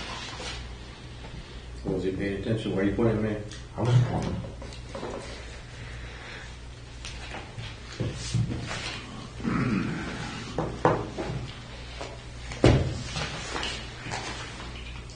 I mean, somebody could look at going down the road, I mean, I just think that. It's another position we won't be able to hire. Right, and that's kind of what I'm thinking, that same thing, that it's tough to give them. Mike's not here. That could get to the mayor's job. so I have to save a lot of money. Yes. I mean, for what we got right now, it's pretty cheap. Again, it's something you consider and figure out the man hours or whatever. I could kind of figure out the man hours that we spend, and just kind of look at it. I would be willing to write, just do a little study and find out. Be interesting to see how much time Public Works has pulled off of highway. I will start tracking every bit of I that. think we hire Steve property maintenance to do everything. Yeah. I will say, You're on to something. as frustrating as it can be, it's not unusual for a highway to be kind of the catch-all. And that is. That's happened in other towns we've worked in. So. Well, I mean, it's like Happens the at Tripco default. too. The shop took care of everything. Oh, you know, you hear Yeah. them complain. Oh, That's what it was. It's the default. They're the guys I'm that a truck know how driver, to you got me fix out here things. trying to That's hedge. another Right. thing. Very handy. But it's gotta be done. Same Yeah. with pulling weeds out of the. I'm just saying, you know, Yeah. what's the best use of their But they time? appreciate that. You know? Sidewalk looked good. But you know, some people do, and I think that's being catchy too. Some of the guys are noticing, And I hear and I hear it a lot too from You know, having the to- office staff, and they're saying, "Thank you guys, thank you." Vinny helped us with stuff. I mean, he's kicking around. PD, he's helped us with stuff. We helped him with stuff. I mean, it all washes out. All right. Relatively small budget. What's that? Transfer Move on. station. Page 50. 50. Looks great. There's not much difference here. Page 50, transfer station. Really didn't move much. No, Donnie moved part-time into overtime. Yeah, because we ain't gonna find part-time help for $1,500 a year. And basically, that part-time was to cover 4 weeks of vacation, like we could hire somebody, but again, it'd have to be somebody over 18, and who's gonna commit to making $1,500 to cover for Jan 4 weeks? Yeah, 4 weeks. Well, he does it for free.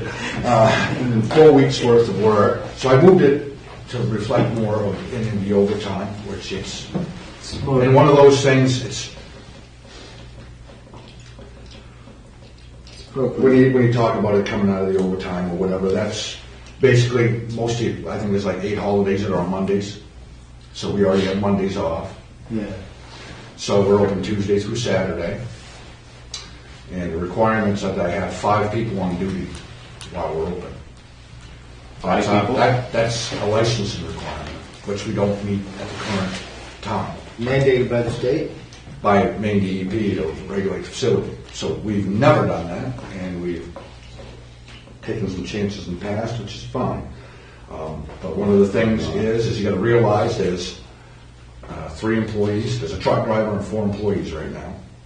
So you got Tuesday, Wednesday, Thursday, Friday, Saturday. Saturday, you got 2 people on duty. On Friday, you got 4 people on duty. On Thursday, a busy day, you got 4 people on duty. Then you got 3 and 3. Is there a certain kind of rubbish that makes us qualify for that type of standard? Or is it just a transfer station in general? It doesn't matter what you take for. No, first of all, we're on a closed landfill, which is one of 5 left in the state. So, and even if we're not doing our environmental compliance monitoring, they can boot us off-site, so you gotta set up a transfer station recycling center somewhere else due to environmental impact. That's one of the biggest reasons. The second reason is that it goes by disposal areas. So you have the OBW to metal, which can be monitored by one person that's in one spot. Oh, I You're see. supposed to have somebody in the shack monitoring when it gets stored in them cans, both Yeah. sides, those compactors. Yes. You're supposed to have somebody to be able to monitor wood pile, which is down over the hill. And then you have to have somebody monitor the inner area. So that's why you close off some of those areas so they're not available at certain times. I'm thinking. No, they're open the hours. All the time, okay. They're always available. So, in all fairness, I'm not going to say it in public, but in all fairness, in all fairness, that you know that 2 of those employees, there's 3 for the transfer station. There's myself, an attendant, and the truck driver. And the truck driver can't be considered somebody that's on site to monitor because he could be trucking, he could be done. So he can't be considered as one of them. And then we've got 2 people in the recycling center. We're doing ourselves, okay, for recycling, and we're doing 79 other towns that bring the recycling to us for a user fee. And then you've got Mike Bolster that brings cardboard from Jackman and the Forks and Unity and everywhere else and wants to bring cardboard in whenever he feels like he can bring his cardboard in. So the recycling takes, if we had to monitor all the spots, none of the recycling would get done.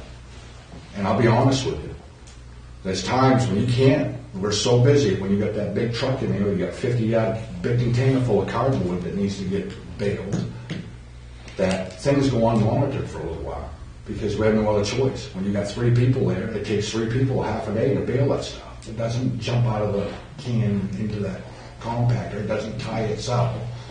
It's labor intensive. So, you know, we, like I said, right now we got 3 on Tuesday, 3 on Wednesday, 4 on Thursday and Friday, and we got 2 on Saturday, which is one of our busier days.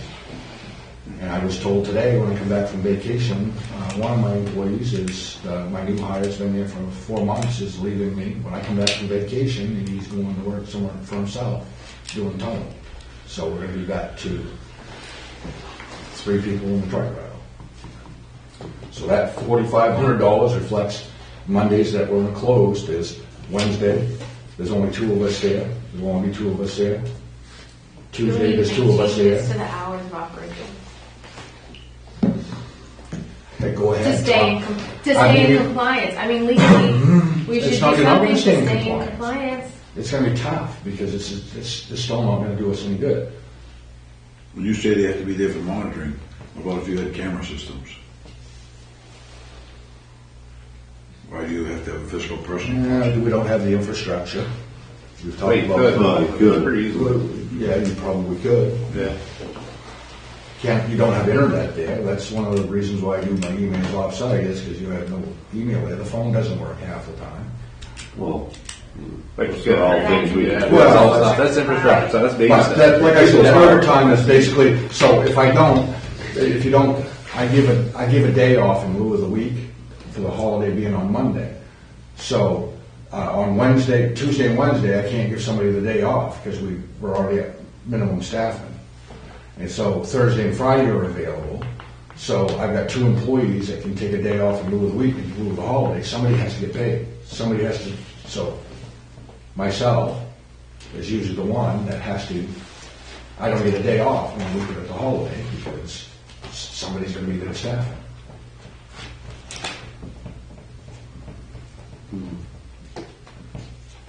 And then they get 8 hours holiday and they have to take 2 hours vacation. Every time there's a holiday, they have to take 2 hours of their vacation time to make up for their 10-hour shift. So they lose 24 hours of vacation time a year just so they can cover the time of the missing on the 8-hour holiday. Sounds like Oh, we wait. should reevaluate the operation. And I'll tell you, they only have a 40-hour week, right? Do they have a 40-hour week? yes. They get paid, they work 3 days, they get an 8-hour holiday, so that they have to take 2 hours vacation to get their 40. They work 4-day work week. We don't work 4 times. They work 4 times. So the overtime is just to cover time off for other people, or? It's basically to cover those holidays or to have somebody come in, like right now, if I don't have it, now that Nick's going to be leaving, it's going to be, I can't have one person there on Tuesday and Wednesday. I'm going to have to pay somebody that's on their day off to come in and cover for me or if they're on vacation. If I take that day or if I'm sick, I have no choice.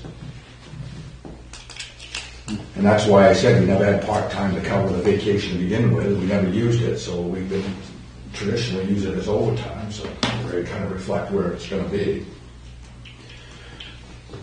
I think the bigger picture is that there does need to be a need to reevaluate the entire operation. There's and see. well, I mean, user But- fee should go up to other communities. You've got, there's ways to save money here too. There's for revenue. I mean, we bring. January 1st, bring us a plan to change the user fees because we didn't do it last year. think I it was mean, 2 years ago we're we actually did that. reflect, we've got cans that are coming in from Mike Bolster that uses us for a state dumping facility for his cardboard recycling, and he does that for free. Why? Because we've never been able to charge him, nobody wants to do it. We charge him to dump off trash, we charge him to dump off stuff, I mean, we're doing a lot of things that traditionally shouldn't be doing. But you're making Well, money. we don't run it, you do it. Though, right? Huh? You're making money on the cardboard, Jim. Yeah, we made money revenue off the cardboard, I That's charged why we back don't charge revenue. them, because we make money revenue off of it. And we also Used make to. revenue off the trash in the other towns. But he's making revenue by dropping it too. Like, so to me, just because we don't pass Well, there's gonna be something in it, because if he's hauling cardboard all the way from the Forks, Right, he's all not the way doing it here for to your dump haulers. cardboard to take the can all the way back to the Forks, he's gonna be making something off it. Right. Yeah. He I ain't think doing it's it for okay free. for us to make money both ways. Like, that's not a bad language for me. Like, that's. No, I've been that's saying that okay. for years, that we're not charging for Well, services. and, I mean, there's people in the town that take advantage of it. Think about this, I mean, I run the program in Canaan, and they were, back 10 years ago, their program was costing them almost $190,000. They're getting, running their whole program on 70. I mean, Eric, do you think it's right for you to be able to tear down a house and bring everything, the house down to the transfer station because you pay taxes? I mean, you're bringing $17,000 worth of materials for tipping fees. There's a lot of places. No, there's a lot of places that we can clamp down on some of this stuff. There's no reason that Pay for the we can't. dumpster for me too. But, you know, we are revenue. We get revenue back. I couldn't tell you, Jacob, what we get for revenue. I've never seen that revenue line from the sale of recycling. I charge back Bolster part of the tipping fee. I think about $2,000 a month. For trash, so we're making about $30,000 back to the transfer station against the transfer station budget. So these numbers, I don't think truly reflect because you're getting revenue off both this and the recycling. So I don't know at what rate. I've never seen any figures. We can show you. Yeah, because again, I think that there's a lot of things that we can close the loop. And we're talking about the expenses tonight, but I mean, the industry, there are ways to check ourselves in that industry to see, you know, something comparable to, all right, if we're charging $3 a ton or we're getting $3 a ton, what should we be charging to have someone left there? Oh yeah, most out there? definitely. That's Like, we should start doing that, right? Because if we're the cheapest, Yeah. I mean, yeah. We come in line with industry standard. at least, right? Be fair. Yeah. Anyway, motor I'm good with it. Motor vehicle maintenance, is that for the truckers hauling the cans? Yes, that's for the waste transport itself. Correct. Yep. There's only, what, a 3.7% increase over last year's budget? Yeah, it's pretty conservative. Yeah. It's pretty conservative. $15,000 increase. Yeah. Okay. And basically, most of that was due to an increase in our contractual services too for waste management. We're under contract for another year before we can, I believe one more year before we can put out an RFP. There's only two, so places that usually submit a bid, but Okay. All right. Any other questions? Next, recycling.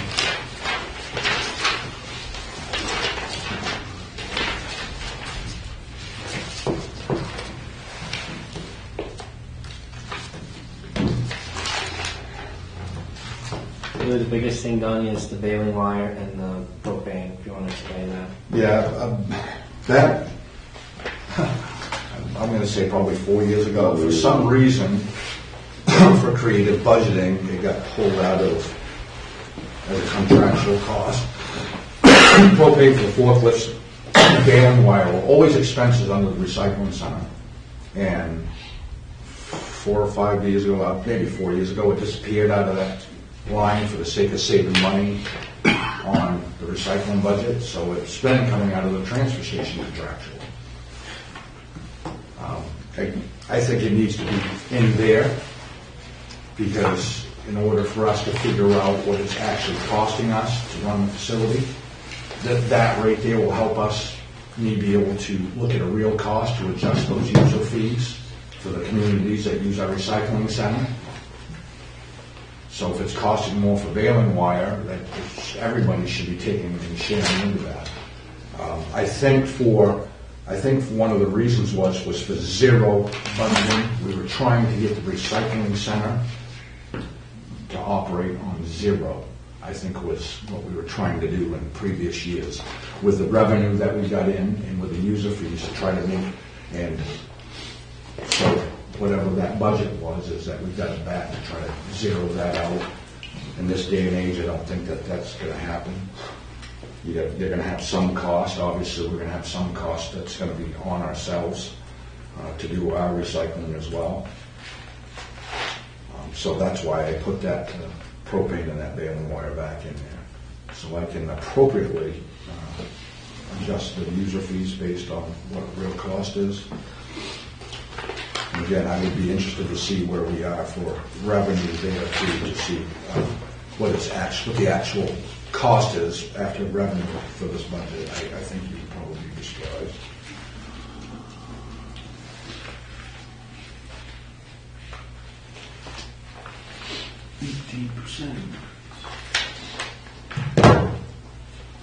And I think that's all for the pretty much the Do you have an idea on what the revenue is? propane and recycling.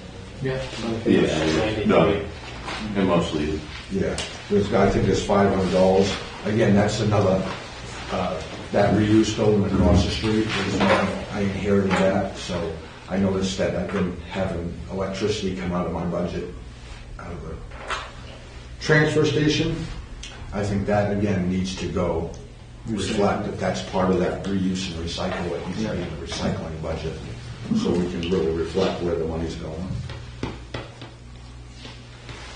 Great. Any questions, concerns?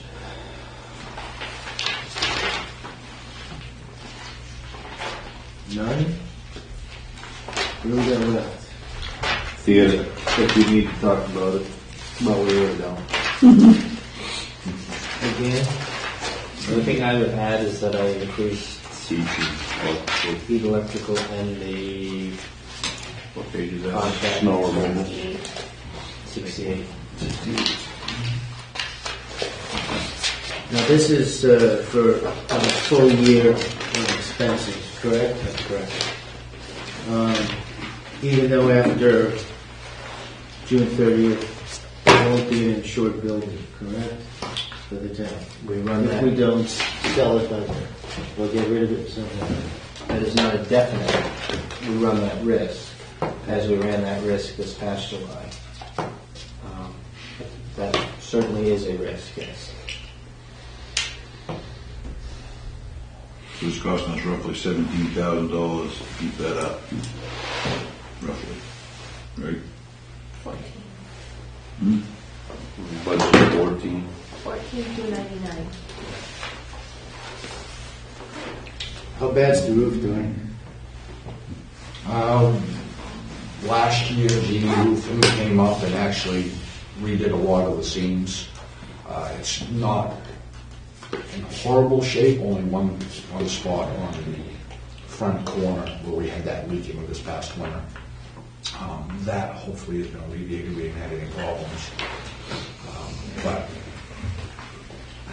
yeah, it's a ticking time bomb, there's no doubt about it. The seams on the back, that was the newest portion that had been done for the roof.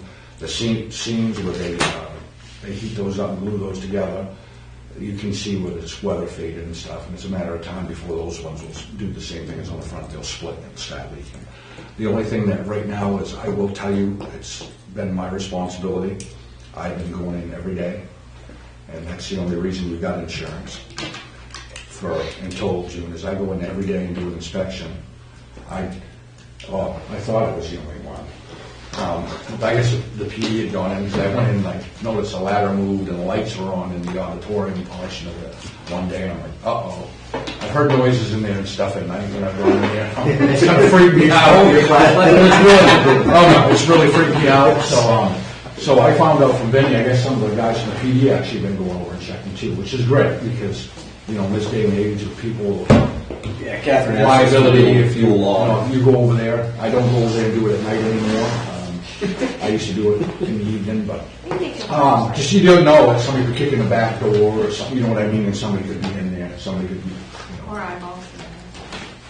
bad enough to worry about rats. You never know what's gonna come out of nowhere. But anyway, yeah, we've been doing inspection. I do an inspection on it every day. I fill out a sheet, go on and make sure everything's up to par. The furnace will get us through another year. Actually, the boiler's in really, really good shape. It's the air handling system itself. Sell it. Sell it. Okay. I would just add that the warrant is going around. Needs to that? be signed. I said I would just add before we adjourn that the warrant's going around. It Okay. needs to be signed. Everybody sign the warrant, please, before we leave. Any other questions, concerns? I guess we'll doing getting police and fire next time? Yes. He's learning the ropes tonight. He's learning the ropes tonight. Oh, we are not starting police. Make it easy, go right through it. Sounds good, tasty.